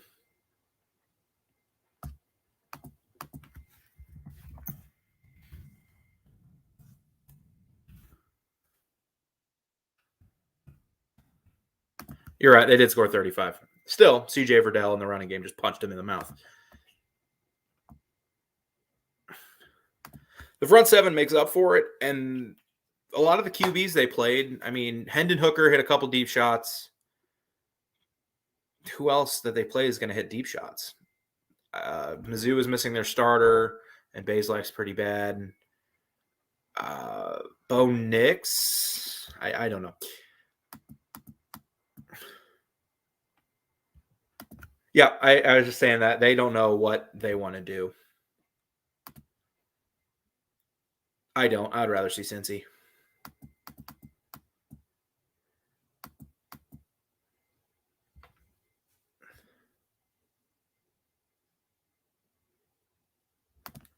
Who will win the Heisman? What do you mean by that? Let me know. And I can answer that question better. Who will win the Heisman? I think it's going to depend on this weekend. Does Bryce Young have a good game against Georgia and beat Georgia? Does Will Anderson have a huge game? What does Aiden Hutchinson do? This is a very hard Heisman race to pick because no team, except maybe Bryce Young, has really been like, hey, I'm the favorite. Or does Jordan Davis, do voters realize how good Jordan Davis is? I mean, you got to hire somebody, and you'd rather hire a good coach than a bad one.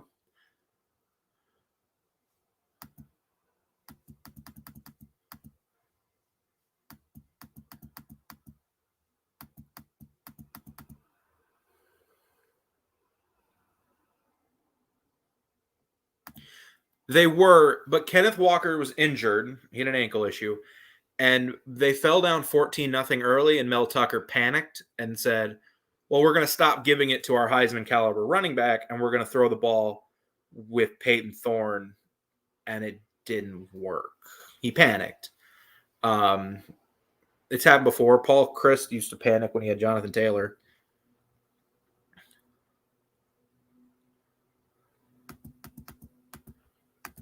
Love Jordan Davis. When I went to a game in Knoxville, he was so fun to watch.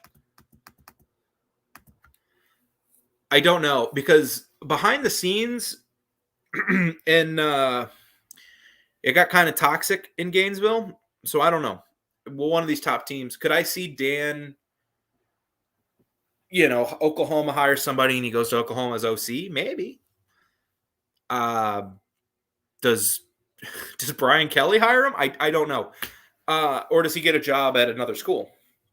He's kind of a weird name out there right now. I don't know. What did McElwain do after he got let go? Because Muschamp became DC at Auburn right away. I don't know. He's been excellent. And how you can tell Aidan Hutchinson's been excellent is Ojabo on the other side has 10 sacks too. And he doesn't get 10 sacks unless teams have to really worry about Aidan Hutchinson.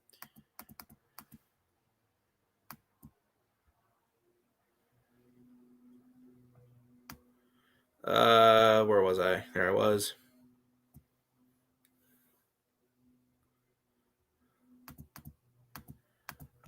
Safer to say yes than no. I think they rebound. Now, are they a playoff team? I don't know, but they're not going to go 9-3 again. Shoot, they could win 10 games, and everyone's like, wow, Clemson, they stunk this year. Ridiculous.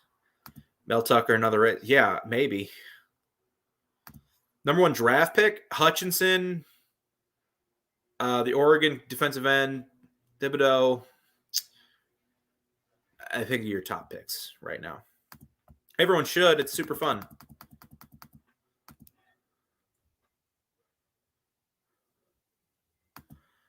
He's ridiculous. There was a thing earlier this week where like people thought he was 26. I don't know how that happened because he's whatever. He's because he looks like a 26-year-old, not in the face, but just in his size. He's awesome. Hell yeah, he'll go back to the Alabama rehabilitation program. Agreed. I know he's at Central Michigan. I didn't know if he got hired at Central Michigan right after Florida. Thank you.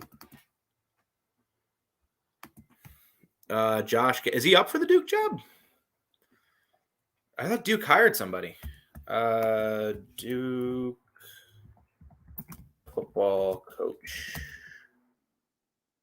Or was that just saw a tweet that's like, I think I just saw a tweet that they're looking at somebody.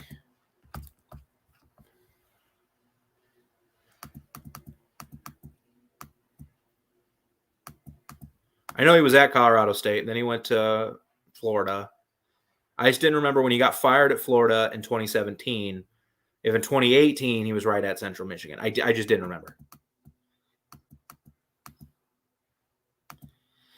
I don't know if as much as Ryan Day is just defense young. The defense was really young in spots, and they need to make a better hire at coordinator, or they need to come up with a better scheme so that teams that run the ball effectively, out of spread concepts, but run the ball, power football, don't just destroy them. Probably. Hutchinson's throwing his name in that hat, though. He has to be.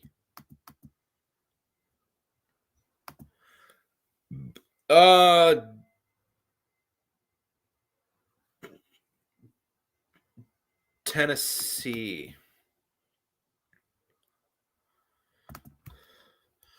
That'd be a good hire. You would think.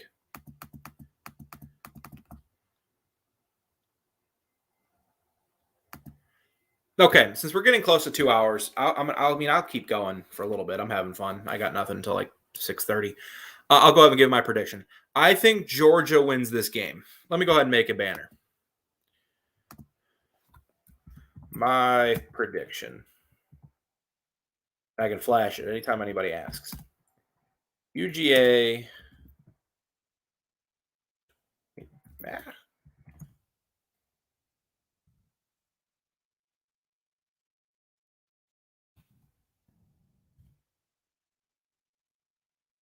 Add banner. That is my prediction for the SEC championship game. UGA 27, Alabama 21.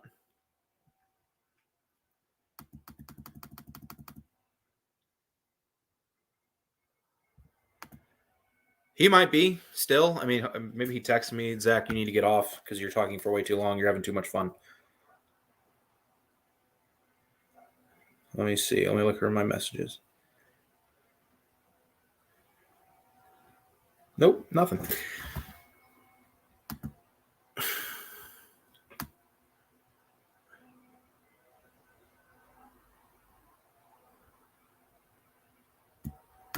Thank you. Thank you. Well, he's a good G5, and he's done a pretty good job at Central Michigan. I would have to break it down. I don't know. A lot. Because I don't know I don't remember who's eligible, who's going to leave.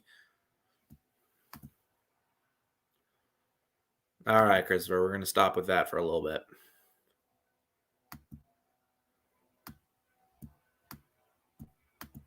I just got stuff to do.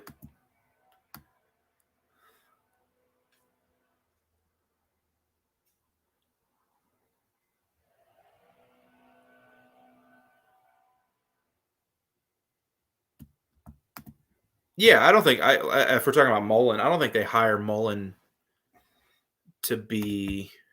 Go back to my stats banner. I don't think they hire Mullen to be the coach. You're talking about Venables. I'm sorry. Yeah, but Brett Venables is one of those guys that could have been a head coach at any point for the last decade? More than that? Stingley, I don't know. He hasn't played.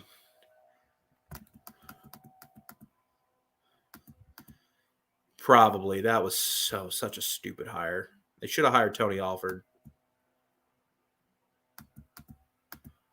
No, Mark just got that big contract now at Kentucky, which is good for Kentucky. He's done an amazing job at Kentucky.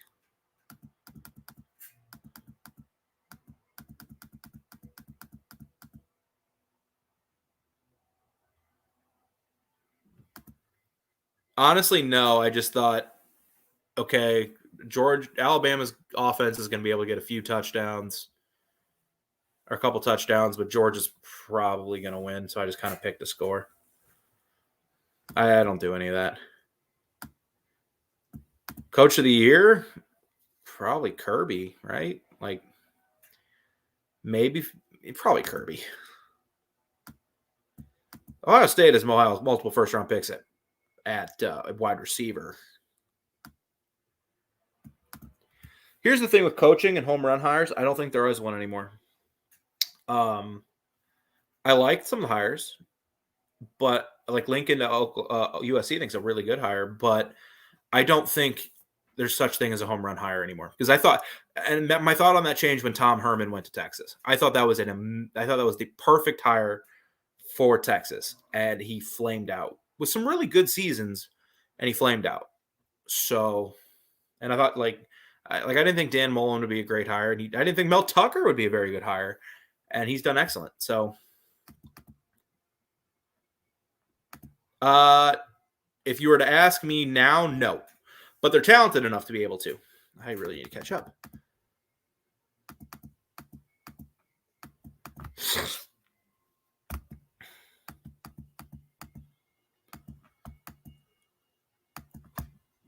He is, and I talked about this too. That a lot of the year was kind of like, not this year for Georgia when, but they're always going to be near the top because they recruit at such an insane level. I mean, who else? Harbaugh. I mean, I can see a conversation for Harbaugh. Tucker took himself out when they got murdered against Michigan State. I don't know. He is now. I don't think he was at the time. I have not heard anything.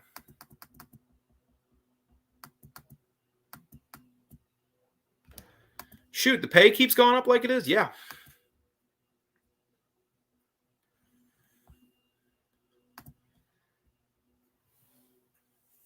Yeah, Stingley Booth. Yes, I agree. No, I am not. No.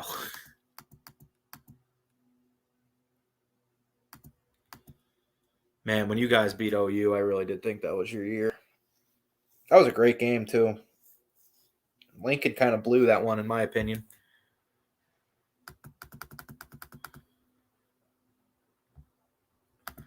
Mel, I think, is a good coach. The issue with Michigan State is now going to become, can he develop his own recruits? And because you're not going to knock it out of the park with the transfer portal every year. You're just not. Yeah, I think if they were 9-3 or 10-2, I think he'd definitely be in the conversation. But I think anybody who knows college football knows how good of a job Sam Pittman's doing. That program was dead in the water 2 years ago, and here they are. They're off to a good start.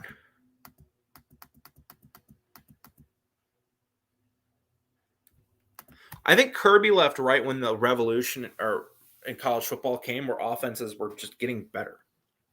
From like 29 for the last couple years in a big game, 35 points are being scored on both sides, usually, no matter what.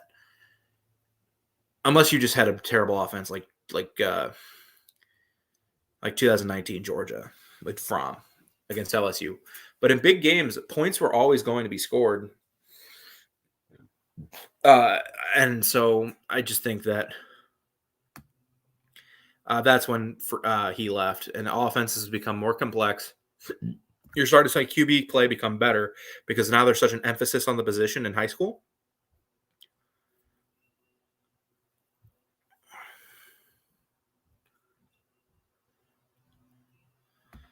I think it's Harbaugh, but not quite sure, to be honest with you. Yeah, that tends to happen. Dave Clawson should get some consideration. I think when they lost to, if they had just lost to Clemson and they had beaten North Carolina, I think he would be. I think he'd be up for it, and he still very well might be. But I think if with the 2 losses now if they win the ACC, he's right in the hunt. Yeah, it's for the last 2 years, maybe the best coaching job in college football. Maybe. Again, that program was dead under Chad Morris. It was dead. And Bielema didn't leave Chad a lot, and it was dead. And they're here 2 years later, 8-4. I think they might take a step back next year, but it's nothing short of not a miracle, but great.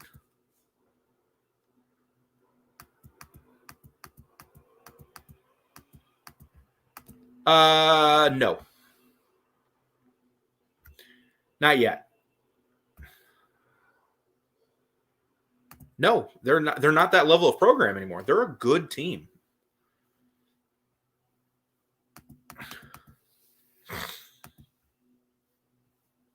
They did have a cupcake schedule. No one's going to deny that. But they've had cupcake schedules before and were consistently winning, 6, 7, 8 games?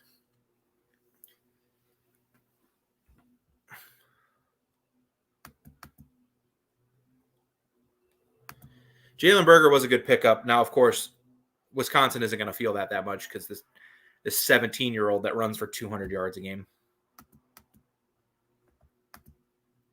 He's not overrated, sir. He's as someone who keeps track of Arkansas. Not an Arkansas fan, but I keep track. He's done a hell of a job.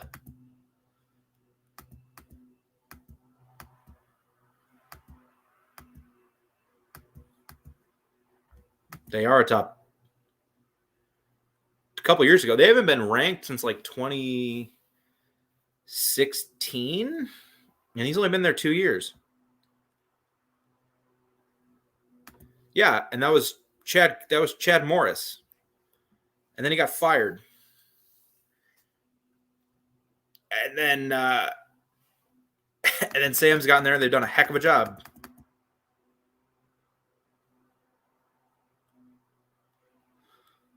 Got to keep that academics up.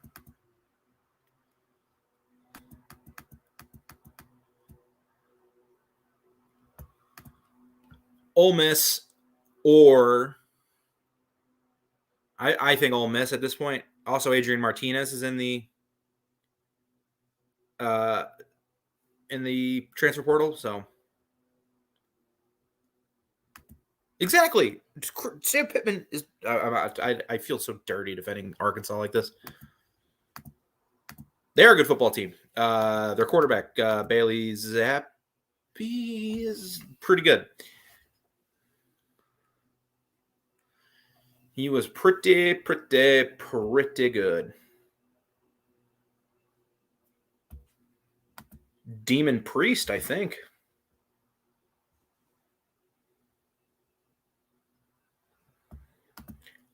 I don't know if Adrian Martinez is awful. I don't think he's like a championship quarterback or anything. But when you look at some of the stats for Nebraska, that man has had no help. They've had one of the worst running games in college football year after year. They consistently lose their top wide receivers. For instance, Wan'Dale Robinson is going to be all SEC this year. And he, I know they only won 5 games, but a lesser quarterback doesn't win any games. He's been carrying that team, and you can only carry teams so far when the offensive game plan is you, and you. Probably. I was being a little just joke. I mean, I could see that. USC, because of how horrible Clay Helton was at recruiting, it's going to take time for them to get depth to win anything significant. But I think with how good of a schemer Lincoln Riley is, I think they'll be okay. Like, I wouldn't be shocked if they're in the Pac-12 title game or they're close and they lost to like Utah or something. I think they like what they have in their backup. Maybe they look at Rattler. I don't know. Excuse me. I can't think of all the names in the transfer portal. All I can think of is Rattler and Martinez.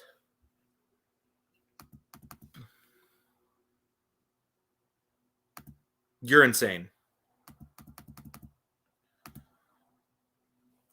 Yeah, I think he'd be fine. I think he is a fine QB. I never said he's great. I think he's fine. And I think with a good team around him, he could win a lot of games. But he hasn't had a good team around him at his time at Nebraska.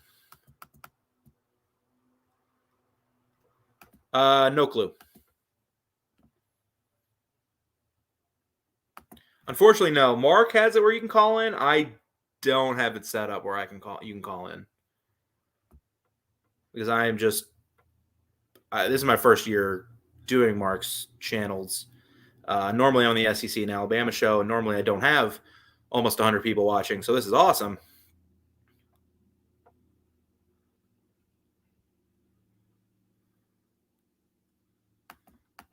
They were horrible 2 seasons ago. Horrible in 2019, and that's why Chad Morris got fired.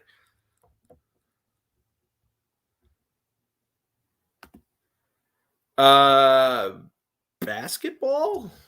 Maybe.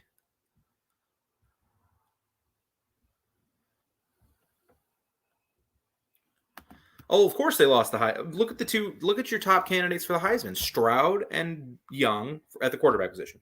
Stroud and Young.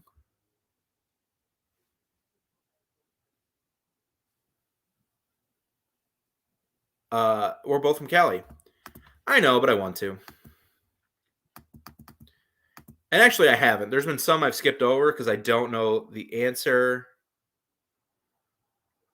or it's a question I've answered 1,000 times.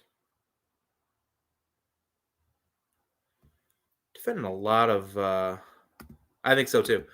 I don't know why I'm defending Arkansas so much, but how they split up the SEC, I got to imagine.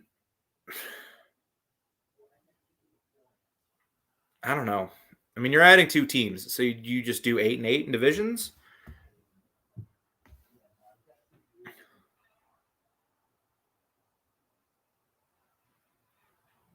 Or do you do the pods? I'm not quite sure. I would rather them do divisions and maybe move things around a little bit.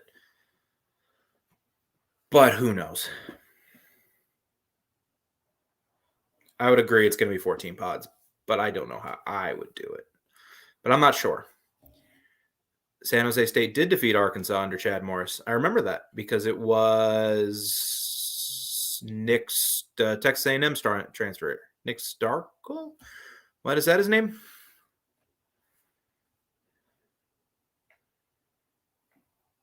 They did get rid of Don Brown. Still don't quite understand the Jedd Fisch hire, but they did get rid of Don Brown. So Don can go retire and because he has been, he can go retire in Boston. Is he from Boston? I disagree. I think it's Pittman because Pruitt went 8-5 and then bottomed out in 2020 and got let go.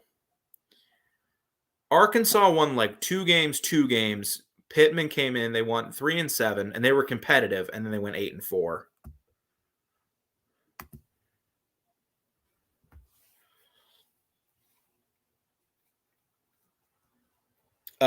They did. They wasted a lot of talent with that goofy scheme whose weakness was a crossing route. Well, that wasn't that hard of it. That's not that high of a bar to clear. They probably need to.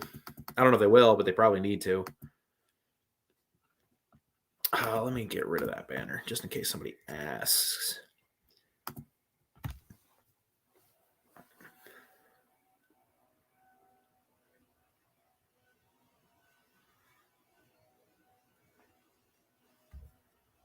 Did I ever say you couldn't? Mark Richt was a good. No, they went 7 and they go 6-7 or 7-6. And I thought Mark Richt was a good coach. He's not Kirby, but I think he was a good coach. Dan Mullen has a losing coach year this season, and I know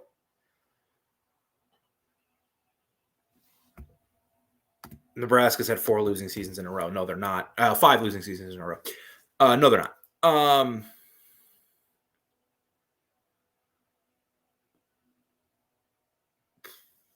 Dan Mullen, I still think Dan's a decent coach. I think Florida might have been above his pay grade, but I think at like a Mississippi State level school, he's still a pretty good coach. And they had a losing year.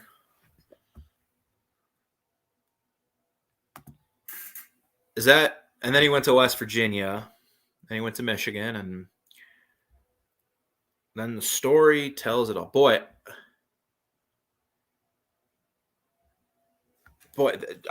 I'm 25, so I started really watching college football 2011. Or not 2011. Oh, good Lord. 2007 was when I would like sit down every Saturday and watch college football because I was a loser in high school and middle school. So a couple of friends and I would just watch football. And I remember, let's see, was it like 09? You guys started having CJ Spiller. God, who was the quarterback that would play baseball? Was his name Kyle Parker? And then, of course, you had Pat Richrod with Pat White and Steve Slayton, and they had Noel Devine. Yeah, no, those were fun days. Yes, mostly Frank Solich, who had a very good career at Ohio. I remember that too. That was funny. Kyle Parker, I knew it. Let's go. Late 2000s Clemson football. That's my special. Not really, but.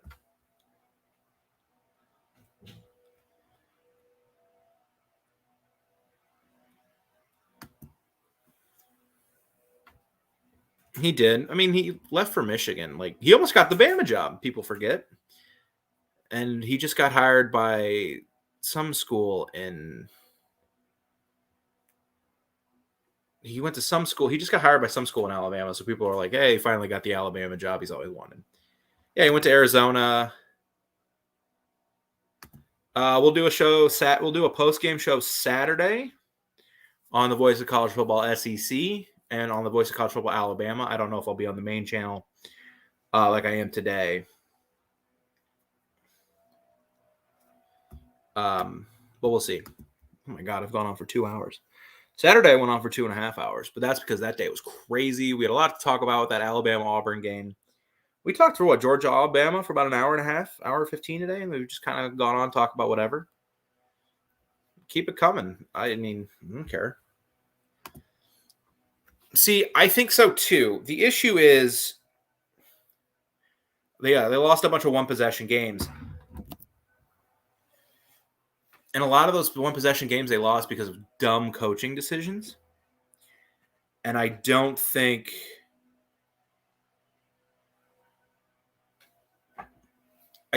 he's getting better at coaching. Probably not. Yeah, it sounds about right. Yeah. If I did, whoops, I know. They went 3-9, and then they went like 5-7. They'll probably give him another year.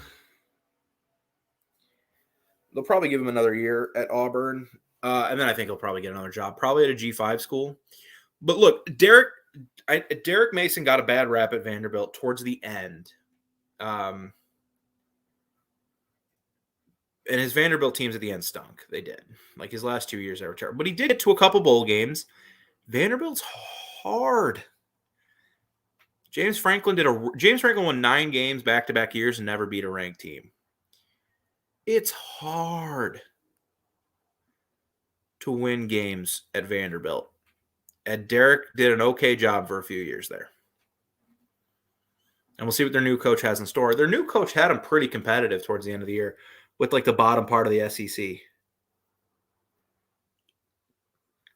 You know, they were competitive with Missouri. They were competitive with South Carolina. So we'll see. I don't know what Duke's looking for. Duke is kind of hanging on to a thread of a program people are kind of interested in, and they had a lot of good years with David Cutcliffe, with Jamison Crowder, and some of these guys. They won an Coastal Division title, but they need to knock it out of the park with this hire. And I think Derek Mason could be a good hire for them. You know, he has experience working at academic institutions that don't have quite the resources, and he's gotten them to bowl games. And if you're Duke, I got to imagine that's what you're looking for, is getting guys that can get you to a bowl game every other year. I mean, you're more than likely not going to hire another Cutcliffe.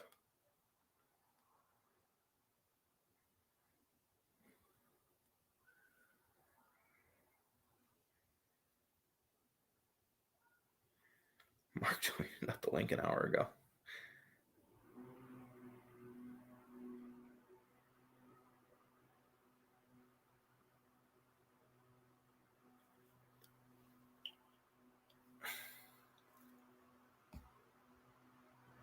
He didn't do great at Stanford. He was incredible at Stanford. That's why he got the job. 2012 Stanford football. I mean, at that era in that era of college football, they played Notre Dame, went to the title, gave up 20 points. They played Oregon, who was number 1 in the country, gave up 14 points in overtime and won. 17 points. Like, no, Derek Mason was a very good job at Stanford. Heck, the next year they played Oregon, gave up 20 points. Didn't really ever have a bad game while he was there, and he got hired in 2014. So he was excellent at Stanford. That's why he got the Vanderbilt job. And a lot of people, when they got hired, was like, that's probably as good as hire as Vanderbilt's going to make. And personally, hearing Derek talk and getting to see a lot, him do a lot of press conferences and hearing about a lot of Derek Mason news, he seems like an awesome dude. So I'm rooting for the guy. He seems like a really good dude that everyone respects. So, who is messaging me at this time of day? And they know I'm doing this. Oh.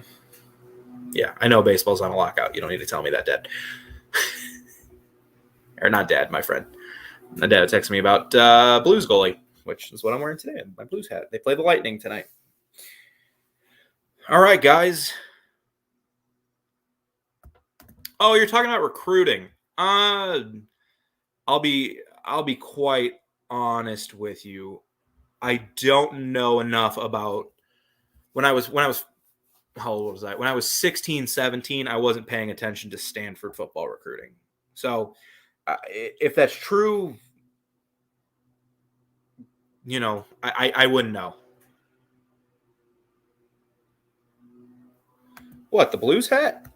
Look, I'll be honest with you. I'm wearing a hat because I just didn't feel like doing my hair. My hair, it's long enough for it's doing like this, or I have like duck wings. So I'm just not doing it. I missed a couple. Yeah, they really have fallen off the map. They got a really good recruiting class coming in though, and I think David Shaw, with all the success he's had, is at a point where they're just not going to fire him, or at least he has 1 or 2 more years. I'm sure fans of teams that try to win do, unlike my St. Louis Cardinals. Was awesome. 2021. Actually, 2017 had a better offense, and they had Chubb and 2017. I changed my mind.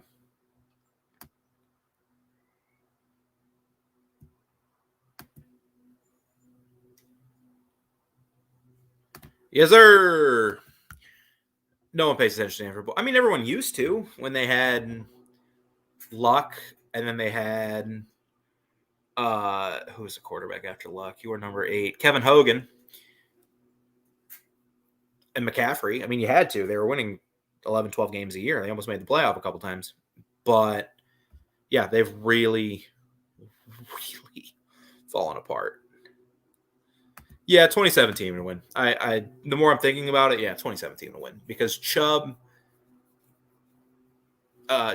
and Michelle were such good running backs.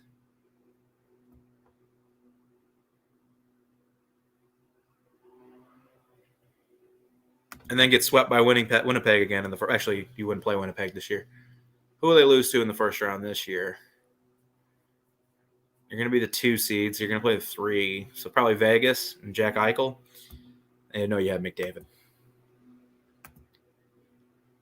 Back in that time, like 2012, when Oregon was at the peak of its powers, USC hadn't fallen off a cliff yet.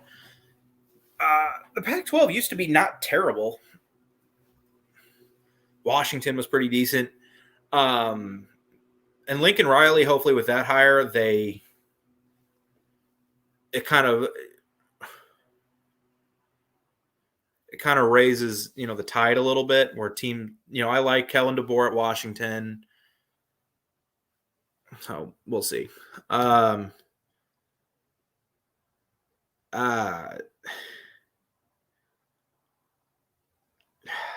It hurts because it's true. What about 2019 versus 2020 Alabama? I said someone asked this earlier. I said LSU, but I could very easily be talked into Alabama. Like someone could just go, "Hey, Alabama would win," and I go, "Yeah, you're probably right." It's I wish they could play. I really wish they could play.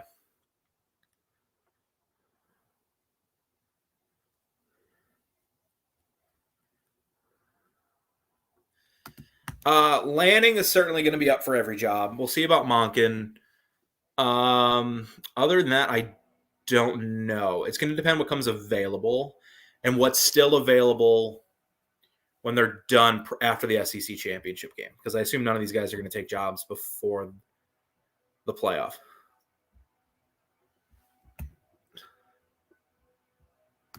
They did. They really did. And Bama's did too. So, yeah, I don't know. Oh, yeah. No one likes to tell you their team is better than a SEC fan. Trust me. Even as a Mizzou fan, in 2013, I was beating my chest.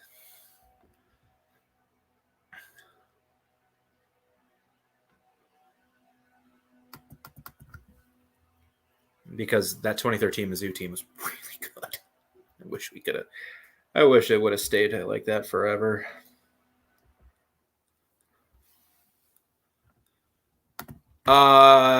Defensively, yes.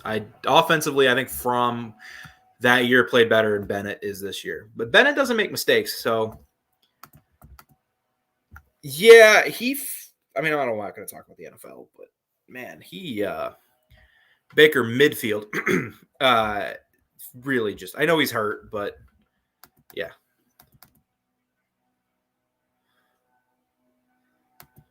Here's the thing with Cincinnati.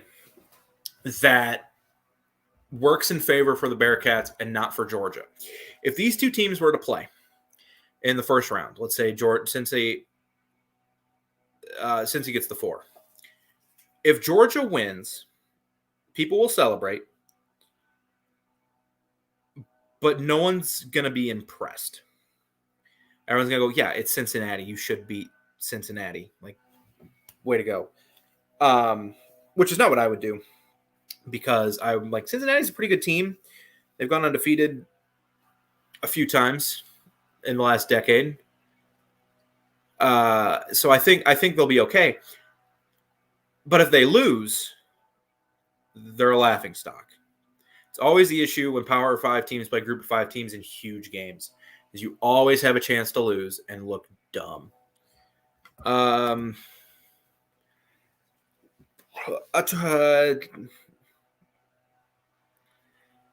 don't think the running game at Georgia after the Chubb and Michelle year, I know DeAndre Swift is pretty good, but it was never the same.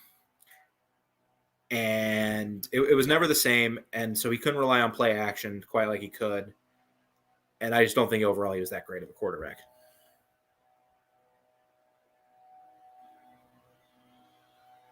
They did, yeah, with Brian Kelly. And then Brian Kelly left to go coach Florida. Or not Florida, Notre Dame, excuse me. They lost to Florida in that Sugar Bowl. They got killed in Tebow's last game. It was 2009.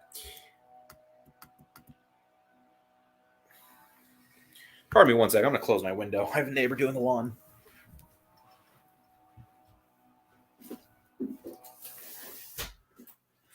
There we go. It's pretty decent weather here in St. Louis and about the end of the year, so you can do your lawn. I got to cut grass for last time, probably soon.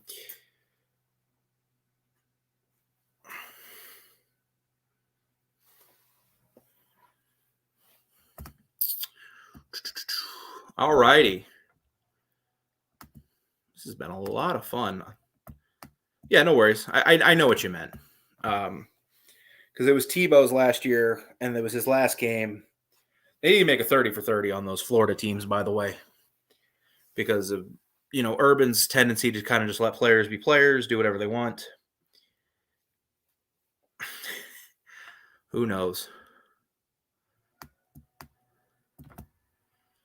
What banners do I want to throw up there? I'll throw this one back up there. The common opponents banner.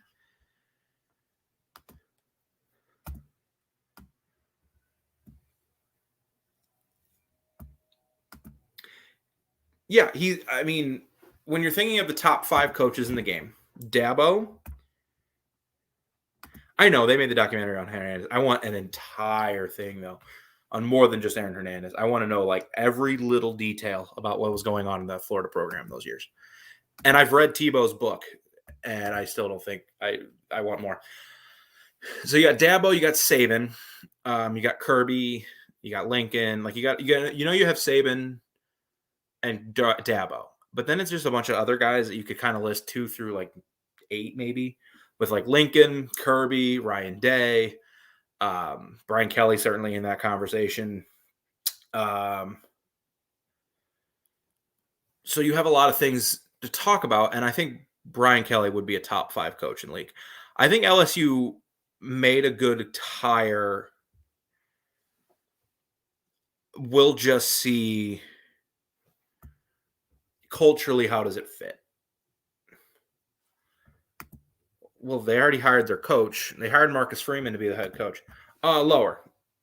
Alabama's run defense is like a tick below Georgia's defense. A tick. So no, Georgia's, I would say, under. I already hired their coach.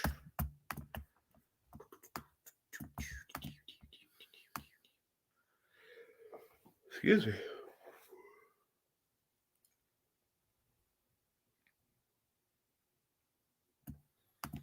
Look at red zone offense real quick.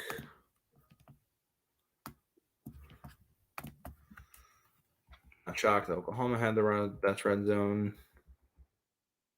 Ohio State had a really good red zone offense. It's just in those games against Oregon and those games against Michigan, they really struggled at times to convert those to points. Alabama, pretty good in the red zone. Georgia, you know, you don't become a top. No, it's legitimately good. It's legitimately good. And they're usually ahead. So teams just pass on them.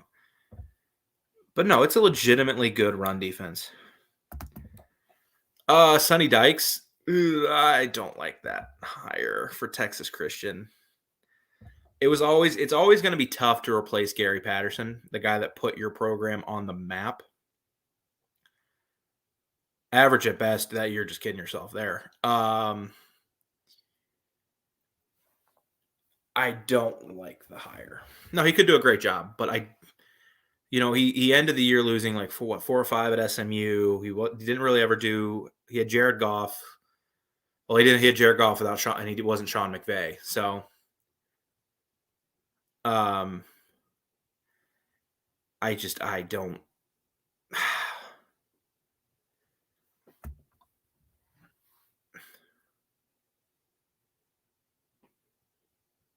Yeah, I don't like that hire. I could say a lot more about what I think of that hire, but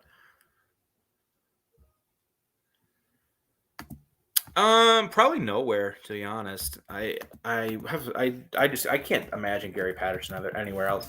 I know at the end, he's 61, so he could go somewhere else. I know at the end things got kind of shaky with him and his relationship at Texas Christian, and the play on the field got worse ever since they lost Javon Boykin. They've been kind of a meh team, and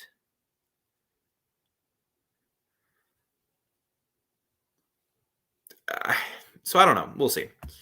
He did do well at Louisiana Tech until he got the Cal job. I don't know. No, and if you're watching college football and that's all it's for, then you're watching the wrong sport. Only one team can win it out of 128 or 130 now, and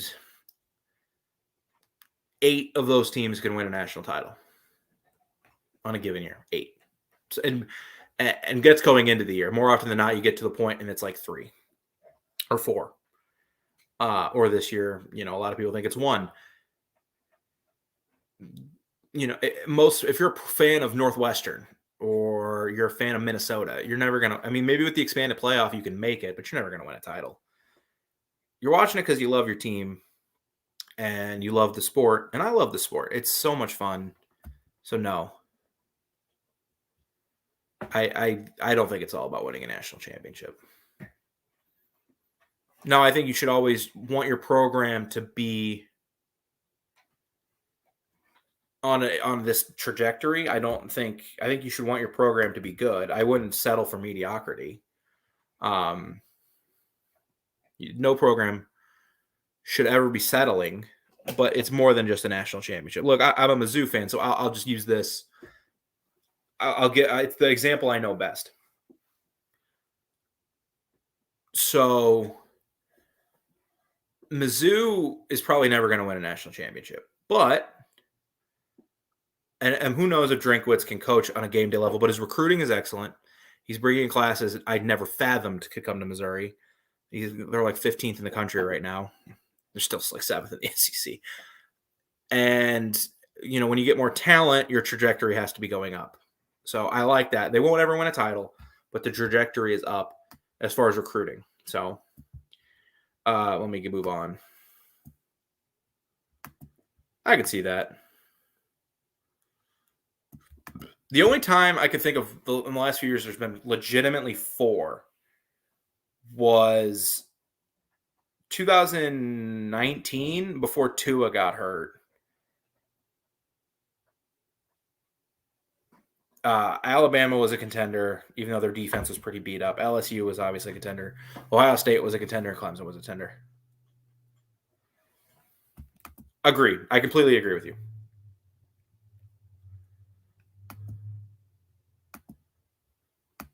...2007 is just one of those weird years. It ended. 2007 ended with Ohio State and LSU. Gary Patterson to Texas? No, they're not going to fire as a coordinator. No, and they did, and someone asked earlier, did they fire him because he lost to Texas? There it is. No, because they've beaten Texas like 6 out of 8 times, 6 out of 9 times. This seems like the easiest option for it. I mean, it pretty much has to be this year. That'd be a good hire.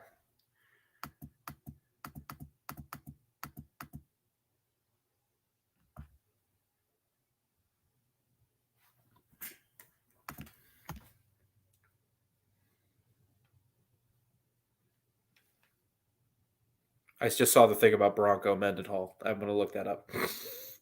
Brett McMurphy's usually my guy. Whoa. Well, there's another job open. It's the way we're going, so it doesn't matter where, I think. 2007 saw Boston College, number 2. South Florida, who had been a program for like 20 minutes, number 2. Missouri, number 1. Kansas, number 2. Who else was in the top 5 that year? Oregon was number 2, I think, for a while until Dennis Dixon got hurt. Illinois was in the Rose Bowl despite going 9-3. That year was the wildest season. It had more top 5 upsets than any year in college football history. More upsets that year than most years, like you take back-to-back years combined. No, that year was nuts. I trust you guys. I just wanted to see for myself. My own eyes validation. Yeah, but they have a good quarterback.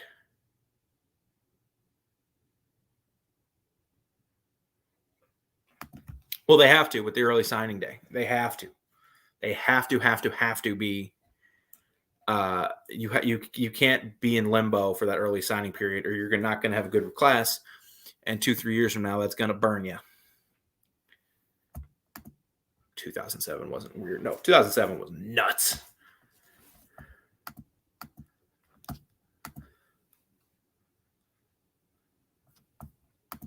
Yeah, I mean, that was anytime a 2-loss team wins a natty. Yeah, a 2-loss team that lost a game at home. They lost to Arkansas at home in like triple overtime, and they lost to Kentucky. Kentucky was in the top 10. It's a great hire. I mean, it's like when Urban went to Ohio State, and Ohio the Big Ten was kind of middling at that point. You had Bill O'Brien doing a decent job in the wake of the scandal at Penn State.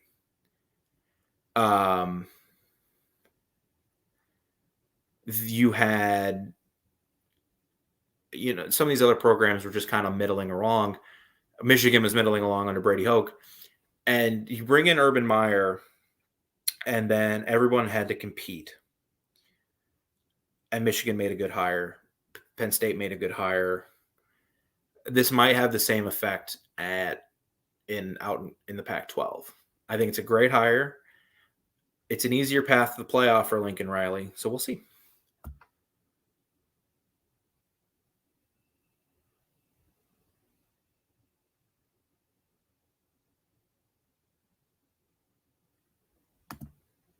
Yes, it was. And Colt Brennan, may he rest in peace.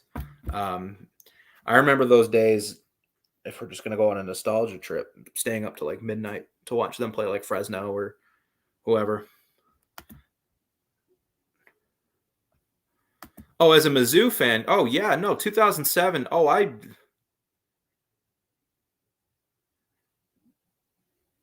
yeah, I remember 2007 was so much fun.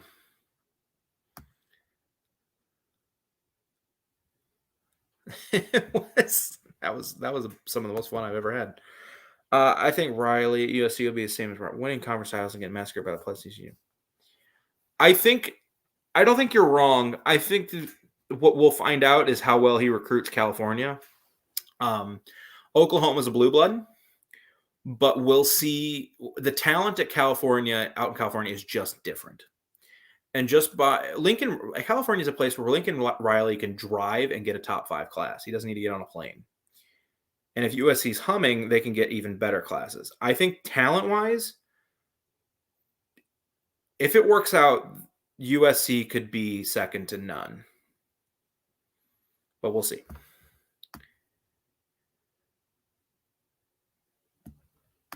Yeah, that sounds bitter. The man left for more money and a chance to win a national championship. They did. Again, may Colt Brennan rest in peace. He was him, June Jones, and who was the wide receiver they had that played for the Rams? I don't remember, but yeah, no, that was a lot of fun, and that game was a massacre a little bit, but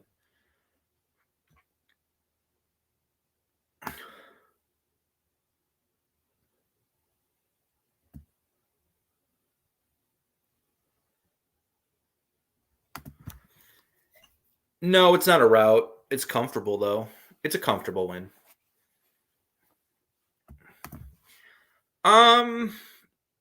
Good. Good. I think having player movement is okay. With NIL, you're going to see more, especially in the quarterback position, where talented kids are going to leave, like Kyle McCord at Ohio State's probably going to leave. I don't think it's a bad thing. I think it's fine. I think it's just one of those things that we all have to accept, and it could benefit some program. And it's going to it very easily could benefit some lower programs because kids are going to transfer to play.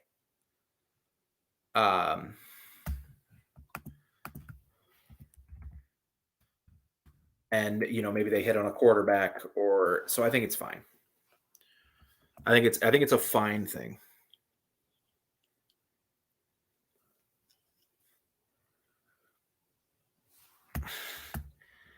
Me and you both. I hope you. Thanks, Cheryl, for stopping by. I hope you have an awesome day, and maybe I'll see you this weekend. I didn't know you were a mod for Mark, so cool. Thanks. Hopefully, I've been doing a good enough job to keep you entertained. Loser blue blood stat. I mean, no, they've won the Big 12 basically every year. They had a weird stretch between 2011 and 2014 where they didn't win the Big 12. And who won it those years? Oklahoma State won in 2011, Kansas State 2012, 2013 was Okie State, 2014 was Baylor, TCU. And then when Baker got there, they won a lot of games. I mean, it's hard to win national championships, and especially when you have maybe the greatest dynasty of all time in Alabama, it's hard.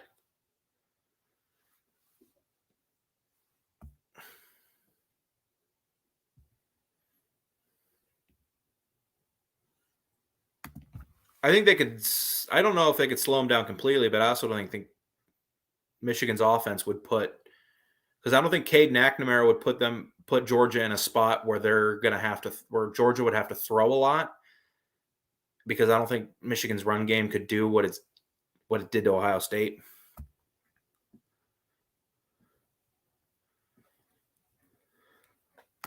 I have Bama 3.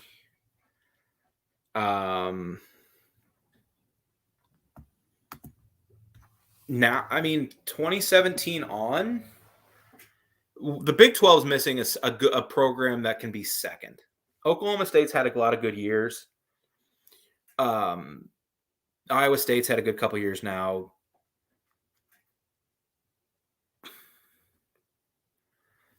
Texas Tech stinks. TCU's, I mean, it's just they need a program like Texas, or they've needed, now they're leaving, Texas or Oklahoma State or Iowa State or somebody just step up and be a consistent number 2. And no one really, or Kansas State, and no one really has. And that's the issue. Coaches don't have to wait, so I don't think players should.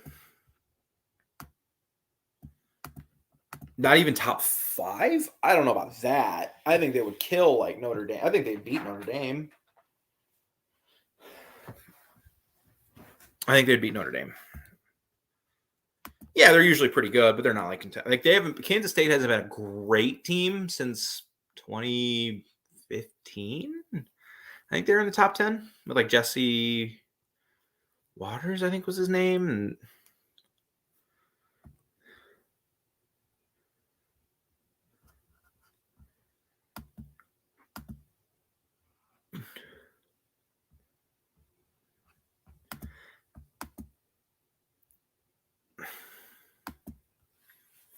I mean that is the next step for Michigan.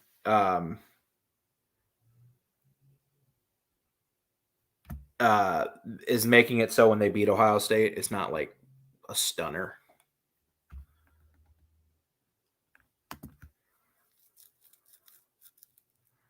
I mean, there were a lot of teams that had weird seasons in 2007. Kansas didn't even go undefeated. They lost to Missouri.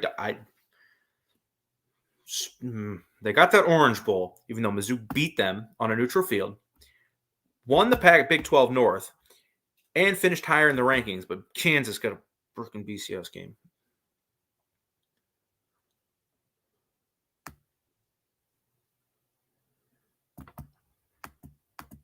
Yeah, don't make it. Now it's the guy to make sure it's not a stunner every time they win it. They did. I know. I'm a Mizzou fan. I know about 2007. I know all about 2007. And Mizzou beat them 36-28 in Arrowhead, ending that team. Kansas, best season in program history. Couldn't beat Mizzou. Remember that.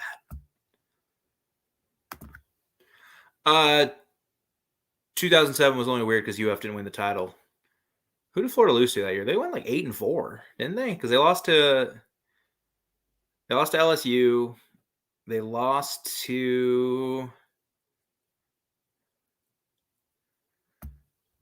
oh god, 2007 Florida football. They lost to Georgia. They lost a third game. Oh yeah, and they lost to Auburn. I mean, they lost the 4 games. No, Tebow was great, but oh, they did. No, they did. I mean, I got their schedule pulled up right now. 40. I mean, they gave up 37 points to Kentucky, but that was a good Kentucky team. Andre Johnson, baby, 42 to Georgia. Yeah.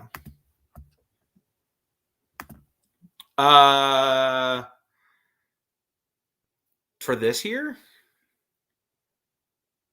man, I don't know, because I don't know if one player in Mizzou history makes the run D not atrocious.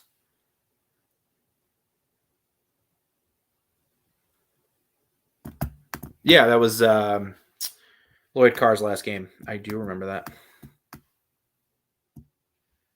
You're trying way too hard on this. Yeah, it absolutely was. Stop. Just stop. You're wrong. Just accept you're wrong on this one. Nope. Yeah, they can. They won 11 games in 2007. Mark Mangino and Todd Reesing, and they had Kerry Meyer and Aqib Talib. They didn't have Chris Harris yet. Yeah, no, Mark Mangino was doing. Mark Mangino did a heck of a job, and that pains me to say. I know all about that. I doubt it too. We know. That's why I said, even though I've said 100 times, even though college football, even though 2007 is the weirdest, most fun year in college football history, people forget it ended with Louisiana State and Ohio State. If we're judging off that, then every year in college football is the same. No, that year was nuts. With Matt Grothe, baby, that was my boy. He was still there for a couple years after, and they just couldn't match that success. And they had like what, Jason Pierre-Paul, and then they were kind of meh until they got Quentin Flowers and.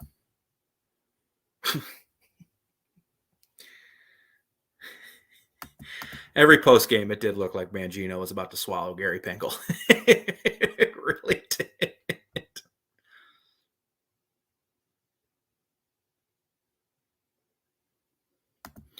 Yeah, South Florida was number 2. Boston College was number 2.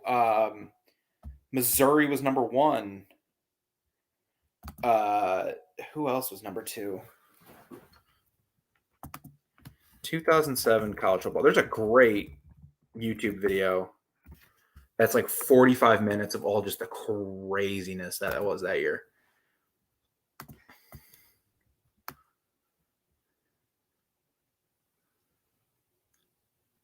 God, it was fun. Mizzou was just one win over Sam Bradford away from playing from a national championship. Ugh, it's disgusting. When a 9-3 Illinois team is in the Rose Bowl, that's when you know. It was the rest of the year. Listen to what we are saying. Wasn't Louisville number 3? Yeah, Brian Brom and Petrino. Yeah, they got to number 3, and an unranked or lower ranked opponent won 59 times over the course of that season. No other season has seen it happen more than 35 times. Top 5 teams were defeated by unranked opponents 13 times. Only one of 7 seasons that it's happened 5 times. Michigan State, or Michigan, of course, lost to App State. Let's see. Cal was number 2 at one point. South Florida was number 2. West Virginia was number 2. Like, we were a few snaps of the football away from a Missouri, West Virginia national championship.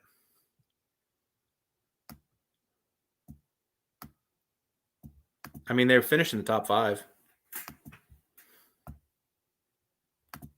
Chase Daniel.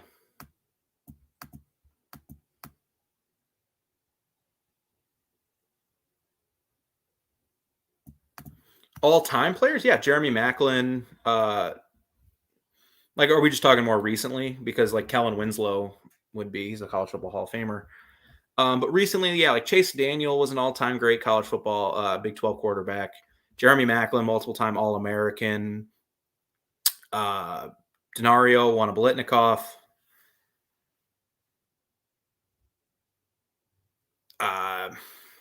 Shane Ray had 14.5 sacks. Mizzou's had some pretty good players come out. Like, all-time college football greats? Are we talking like a Tebow level? No. But they've had some pretty good players. Like, Chase Daniel finished 4th in the Heisman. Like, that's, you know. Appalachian State would do. I mean, you see it. They Satterfield goes to Louisville, and they're still pretty good under Drinkwitz. Drinkwitz comes to Mizzou. They're still pretty good. So, yeah, I think App State would do fine. Maybe not like the SEC, but in the ACC, I think App State would do really well. Yeah, Pat White, excellent quarterback. Yeah, there was so much parity. And, you know, unfortunately, because there was so much parity, the teams that were at the top kept losing, leading to a pretty typical national championship game. Oh, Brad, oh, God, I wish we had something even close to resembling Shane Ray on this year's team. Oh, God. You guys are making me nostalgic. I'm going to watch some highlights later.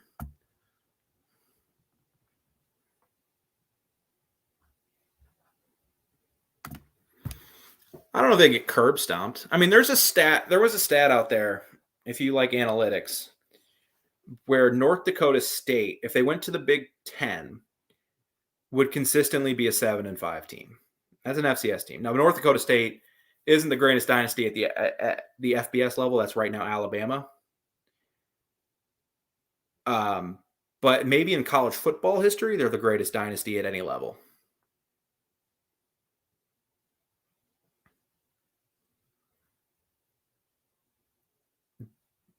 App State would be fine in like the ACC. I don't remember if he got hurt during Pitt. I wasn't watching that game. I was watching Mizzou lose to Oklahoma. Out of the best, Kentucky. I would say it's Kentucky, then Mizzou, then South Carolina. We'll have to see what Shane Beamer. We'll see what Shane Beamer does moving forward. I like Shane Beamer, but right now I would say Kentucky, just because Mizzou, the 2022 class at Missouri and what the 2023 class is setting up to look like, I think Missouri is at a better pace than South Carolina. But Kentucky is the best out of those 3 until Mark Stoops leaves.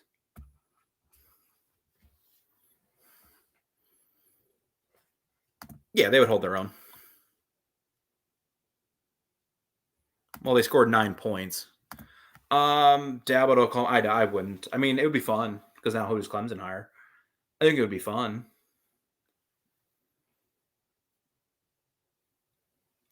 All right, we're gonna go for 10 more minutes. We're gonna go till 5 o'clock because then I'm gonna eat.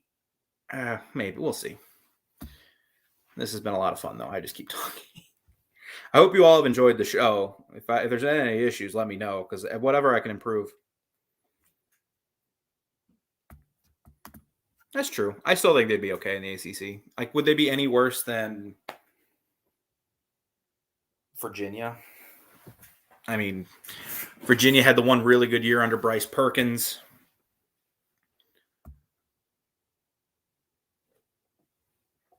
But other than that, 2007 Louisville. I know that's not what I typed in. 2007 Louisville football. Oh, Petrino did leave. Yeah, it was 2006.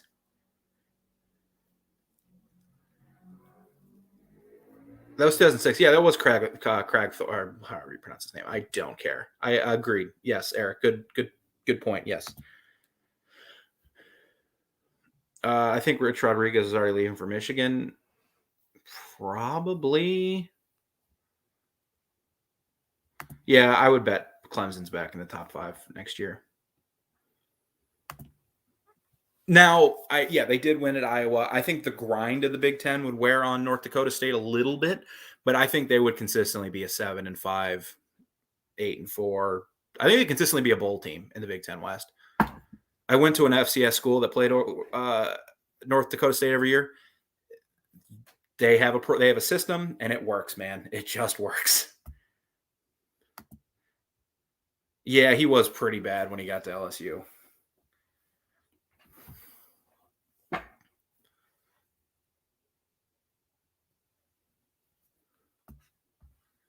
Man, a lot of 2007 talk. I think Iowa has a chance. What people have talked about too is I think we all agree Michigan is a good team, is the better team. But Iowa has this weird tendency in big games to force goofy turnovers and do silly things. I know. I still think they'd be okay in the ACC, but I know.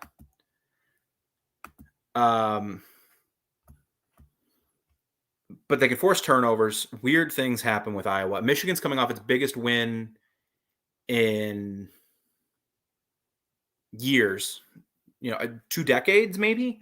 So yeah, I think there's a chance that game could be kind of weird. There's my score prediction. So somebody asked for it.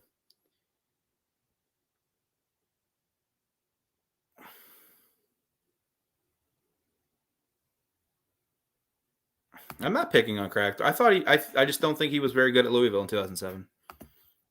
Tebow Heisman was 2007. He beat out McFadden and Colt Brennan and Chase. I remember 2007. I remember.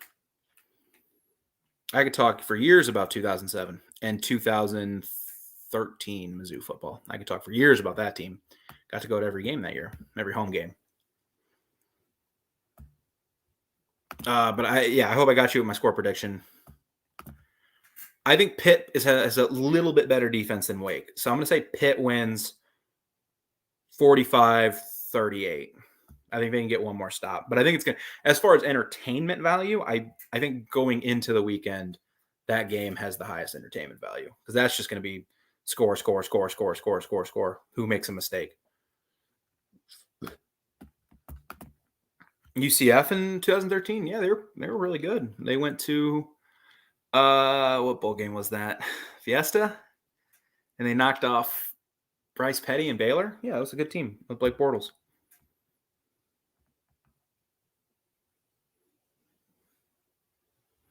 Yeah, against Bryce Petty and that Baylor team that won the Big 12.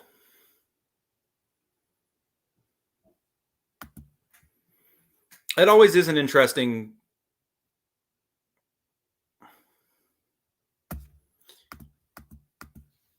That always is an interesting recruiting tactic is chasing. I know that's what Drinkwitz is doing at Mizzou. Like, look, we're chasing. Be a part of the chase. We're chasing Florida. Well, not this year, but we're chasing Georgia. We're chasing Florida. We're chasing now Tennessee. We want to get to the next level. So it would be interesting to see if that's what Napier does, which I don't think I've said. Napier, I love that hire for Florida. I really like that hire. Florida needed a program builder, and that's what Napier is. And I think, and with the Florida name recognition, they'll get talent. And he'll be a better recruiter than Dan was. I really, really like that hire. 2000 UCF.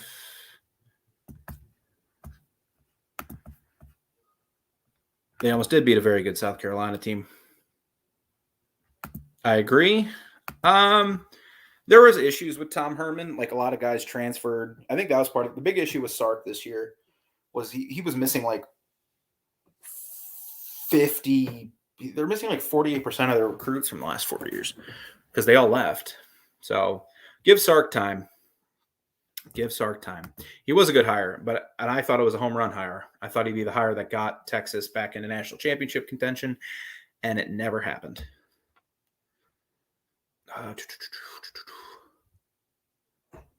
To a better job, or he's fired?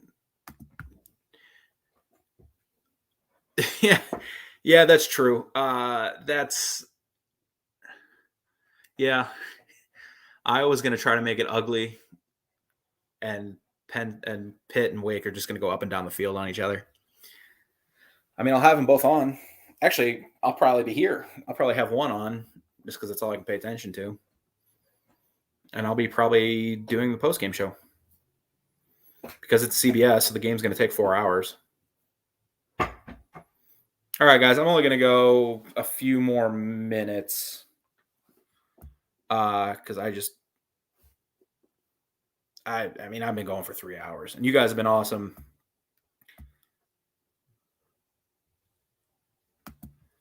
I don't think I'll like Napier more than Mullen in 20 years. I hope I'm wrong.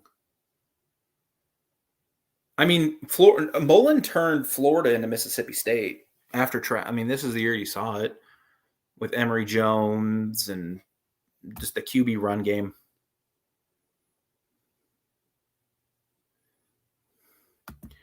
I mean, 8-4 at Texas should be the low.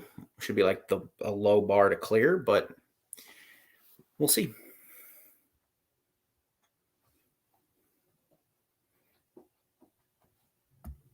A dumpster fire that since they fired Urban and made 4 big time bowl games, BCS or New Year's Six, 1, 2, 3 East titles. Man, if that's a dumpster fire, sign me up.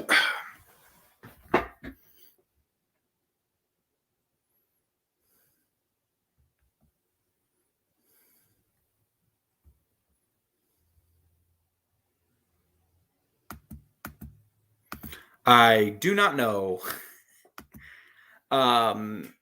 if Tua was healthy 100%. Ifs and buts. Yeah, that would have been a fun game, though. Like a rematch in the playoff or something. I just think that Alabama defense was so beat up by the end of the year. And, they're playing freshmen at linebacker. And I think that was just crazy. Gosh darn right we do. People underrate the 2014 one. When people are like, you won because the East was weak. I agree with you. I completely agree with you. The 2013 one, that was a legitimately great Mizzou team. Napier's better at relationships. I've heard this. Okay, that's stuff I can't confirm or anything. So, no,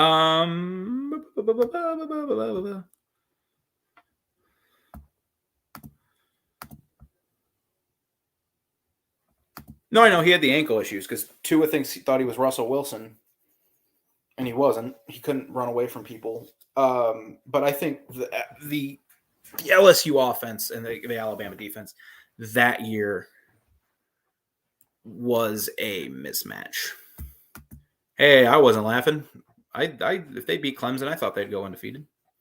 Honestly, I was like, who's going to beat them? Florida? Probably not. With Emory Jones, I thought they would go undefeated. So it wasn't me, Wilder. Yeah, it's got to be Lincoln. I mean, Brian Kelly was a really good hire for LSU. We'll just see culturally how that goes.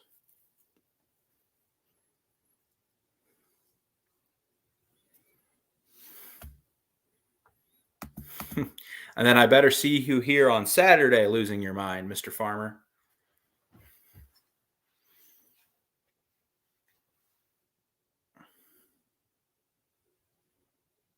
Better see you here Saturday or Sunday. There's my phone.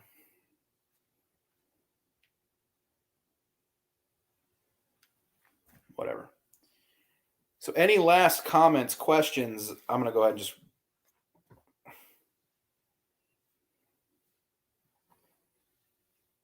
About this game, any game.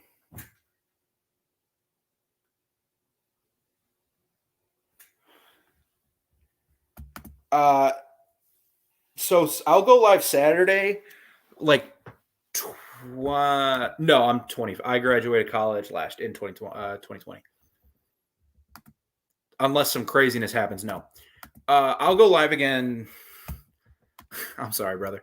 I'll be live again Saturday. I'll try to be live 20 minutes, maybe less, after the SEC title game. After it ends, I'll try to get on about 20 minutes. So say the game ends at like 6:30. I'll try to be on by 6:50, 6:45. So I can be on for a couple hours watching with you guys, or an hour. Mark usually says an hour. So we'll see. I mean, I'll be on Saturday. I'll probably call on Sunday when the bowls are announced. But we'll see. Michigan, Iowa. I think I said earlier 27-10, and I think I'm going to stay with that. I have a degree in broadcasting, so if you know anyone that's hiring, right now I work for a sports team. Score prediction right there, 27-21. That is my score prediction for Saturday's SEC championship game. Yeah, it's kind of like 2012 when they played for the SEC title game, and McCarron got Cooper deep. Biggest disappointment? Oh man, Carolina's not a bad pick. They're just offensive line, and they lost all their receivers. I would say it's probably North Carolina. I do not. I work for. I actually work for the St. Louis Blues, just kind of doing whatever they need me to do on game days.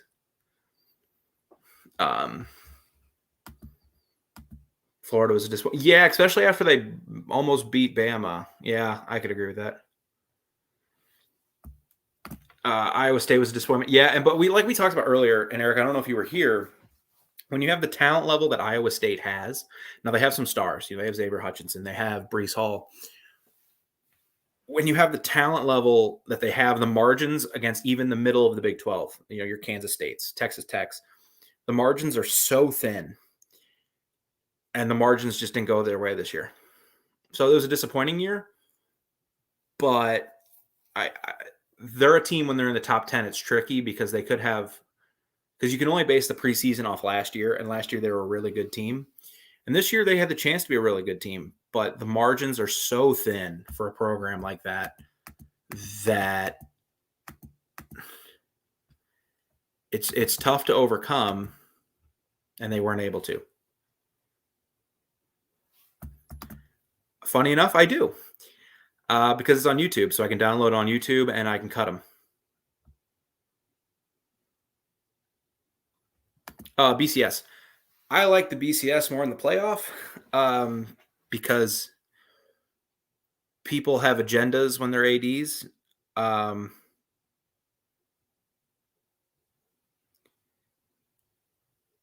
The issue with the computers, though, is, and it was only 2. I like the BCS. I can't really think of a time outside of 2011. I can't really think of a time where the BCS got it wrong. Like I don't think they could. I don't think they ever got it really wrong. That's a good channel too. I like them a lot. But that's my plan for next year in this offseason is develop a model. I need to plug in lights if I'm going to keep going. Sam Howell and their offensive line, he just got murdered every game. If you watched any North Carolina game this year, he was just taking hit after hit after hit after hit after hit, and he had to run around. He'd have to scramble a lot. I didn't know he could scramble as well as he could. I think he'll probably come back. I am not in favor of it just because 2011 you could argue Oklahoma State. So that was the only time, though, with an argument. I'm not in favor. It's one of those things that I'm not going to be like poop my pants and sit here and be like, eh. I just don't like it because college football is the one sport now. They're the regular season. Every game matters. And if you expand, you're taking that away. Now, looking back, like Purdue, congratulations on beating Ohio State in 2018. It doesn't matter. That game doesn't matter now. They're going to make it anyway. Texas A&M, congrats on beating Alabama this year. It doesn't matter. I was 8 years old in 2004, so I don't remember. I know. God, who was the Auburn quarterback? Who cares?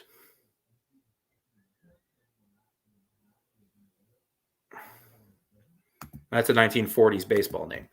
Howell and Max Johnson, yeah, they really did. Those offensive lines just got caved in all season long.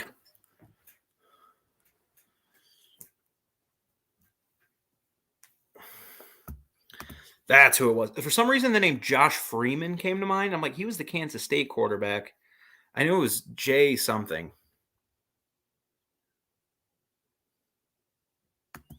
Yes, he was. I remember that now. I remember reading my Sports Illustrated for kids. Yeah, it sort of was when you were watching them play. Probably. I mean, there's nothing I could do about it, so whatever.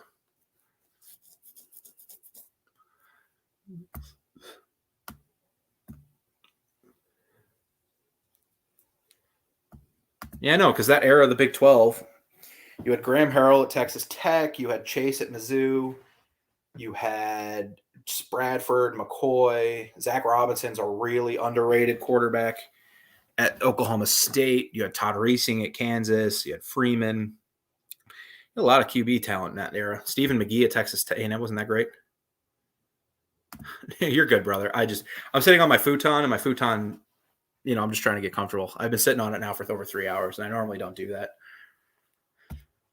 You're good, brother. I appreciate you being here. I love this sport. I've fallen in love with hockey quite a bit over the last half decade, but college football has always been my favorite, and it always will be my favorite. I plan my weekends around college football. And the semifinals are after the conference champ and the Bulls. I agree. But they're going to expand. My all-time favorite football player at Mizzou is Marcus Golden. I know I've met Marcus. I don't want to give. You already have my name on here. My dad was his principal in middle school. So, and he got to know him when he worked at the high school. So at Afton. So I've met Marcus a few times. He's an awesome guy. His mom's Rhonda's awesome too. I have his Arizona Cardinals jersey. I love Marcus, and he was really good at Mizzou. He went to a community college for a year. He was a running back in high school, then became an outside linebacker, then a D end, and was great in 2013. It was all SEC in 2014. and then has had a pretty good NFL career. So he's my favorite. But that's just like a personal thing. Outside of Marcus, Chase. Yeah, he should be back. They've done a good job turning it around the second half of the season, but he needs to get it together soon. Now, if you had asked me 8 weeks ago if he should come back, I would have said no. Because I remember thinking like, okay, Diaz and Norvell might be out. There were some hints that Mullen and the Florida athletic department just didn't get along. So, we thought maybe he'd be out. If things went south, and boy, did things go south.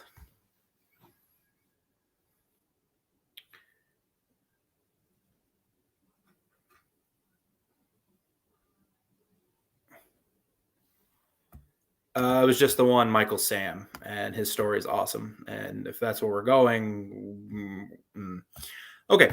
31-21 UGA. I think you've commented that a couple times, Colby. I think I have 27-21. So I have your Alabama point totals right.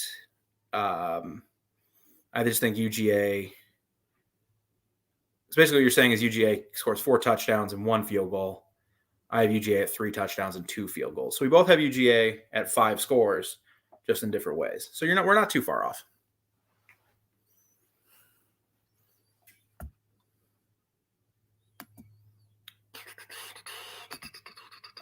You can follow me on Twitter at PsychoZ50. I'd like to thank Mark for letting me do this. Yeah, you're not demoting Dan Mullen like that. I also have Georgia. I would have Georgia over Michigan. Good stuff. I love that logo for Georgia. Yeah, I also have Georgia over Michigan. Chase is awesome. He's still in the NFL. Yeah. Yeah, you can follow me on Twitter. Thanks for Mark for letting me do this. Every week this year has been a blast. Today we had peaked at like 100 viewers. I usually have like 5, 6, 7. Alabama or of like 15. And so you guys were awesome today. I wouldn't go 3 hours with 4 people because they'll talk, but they won't normally talk a ton.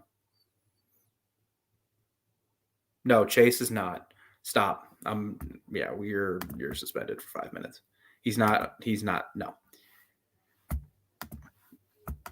A lot worse jobs than being a NFL backup quarterback, making millions.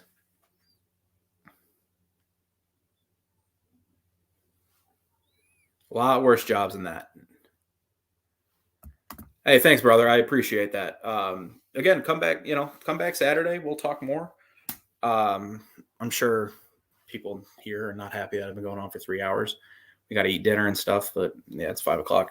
Holy cow. Thanks you all for being here. Again, Saturday, 6:45, 7 o'clock.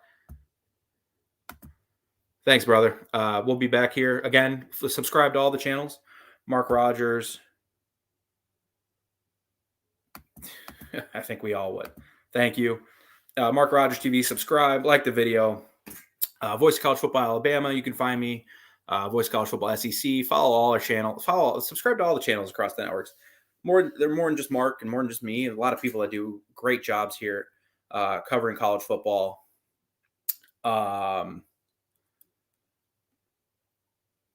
Yeah, thank you all. You can follow me on Twitter once again at PsychoZ50 for movie ramblings. I'm a lot of hype for Spider-Man Far From Home soon.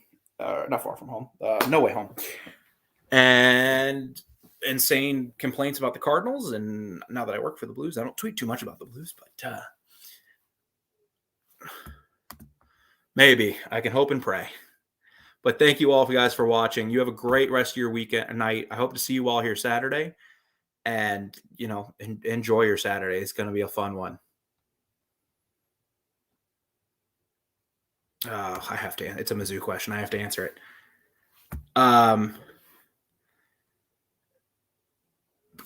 Honestly, never. But with the talent they have coming in this year, maybe in 2-3 years they can. If Georgia has like a down year. Because they have a top 100 quarterback, top 5 player at receiver. So maybe in a few years, maybe in a couple years. We'll see. But if Mark ever let me do 2 hours on Mizzou, I would love it. I would love to do a Mizzou football channel, but Mark asked me to do Alabama. I think I've done a pretty good job on Alabama and do whatever he needs me to do. But thank you all for being here. I'm going to take off, and you all enjoy your evening, and I'll see you all Saturday for the number 1 Georgia Bulldogs against the number 3 Alabama Crimson Tide in Atlanta for the SEC Championship. Have a good night.